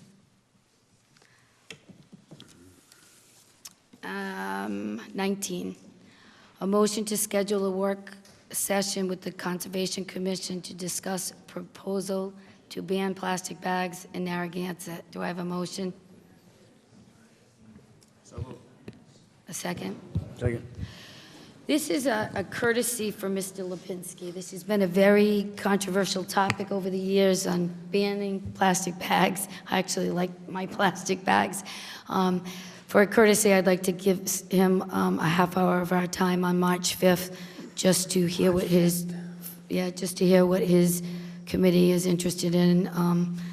I'm going into it with already an opinion, so maybe it would be changed, but I don't know. Is there any will to schedule a workshop? Should we maybe, Susan, maybe just have him present to us in the presentation portion of the meeting, just what his commission's done? Second. Instead of a work session? It's only a Since our half. sentiment, Great. because I feel it's a little misleading, because I tend to agree with you that I'm Yeah. not going to be voting for a plastic bag ban. Right. So I know, I just feel like I he's I don't at- want to mislead him You into can't give him a thinking, half yeah. hour? I mean, it says 7 o'clock. He would like to But be. he can do it at the, he could do, Guys. give him half an hour at the beginning of the meeting. Yeah. Well, we don't have a showcase in the half hour in the front. You could do a presentation, is that what you? Did he ask for a half-hour work session? Did you need a half hour? Well, no, I'm just curious. Did he ask? He wanted a work session? Does he understand that maybe he could do it? Yes, he did. He did. I'm just trying to be polite I'm to behind, Mr. Ann. I'm Lipinski. behind. He might not want to present at the council meeting. So the memo was, he wanted to present to us. So I'm going to put it up for a motion for the 5th at 7 o'clock. All those in favor? Aye. Aye. I'm sorry, what are we voting on? For the plastic work bags for session. Mr. No, Lipinski. no. You guys? No. Yes to chicken, roosters, no to plastic bags. 3-2, motion fails. Tell Mr. Lipinski the motion failed. And tell him that he can come Yeah, he here. can come and though. have a presentation. Can he schedule Yeah, 5 schedule a presentation? Can he Give do, him or does he, we'll give him can 10. just come? Yeah, he could just come. He can just come for his 3 minutes and do his thing. But no, I mean, usually, no, so Mike, it's a All right, clarifying. we're it's getting a- off task. We already voted down the motion. Next one. We're done. Oh, we're done. A motion to adjourn. I'll move that motion. Do I have a second? Second. All those in favor? Aye. Aye. Don't need no roll call on that one.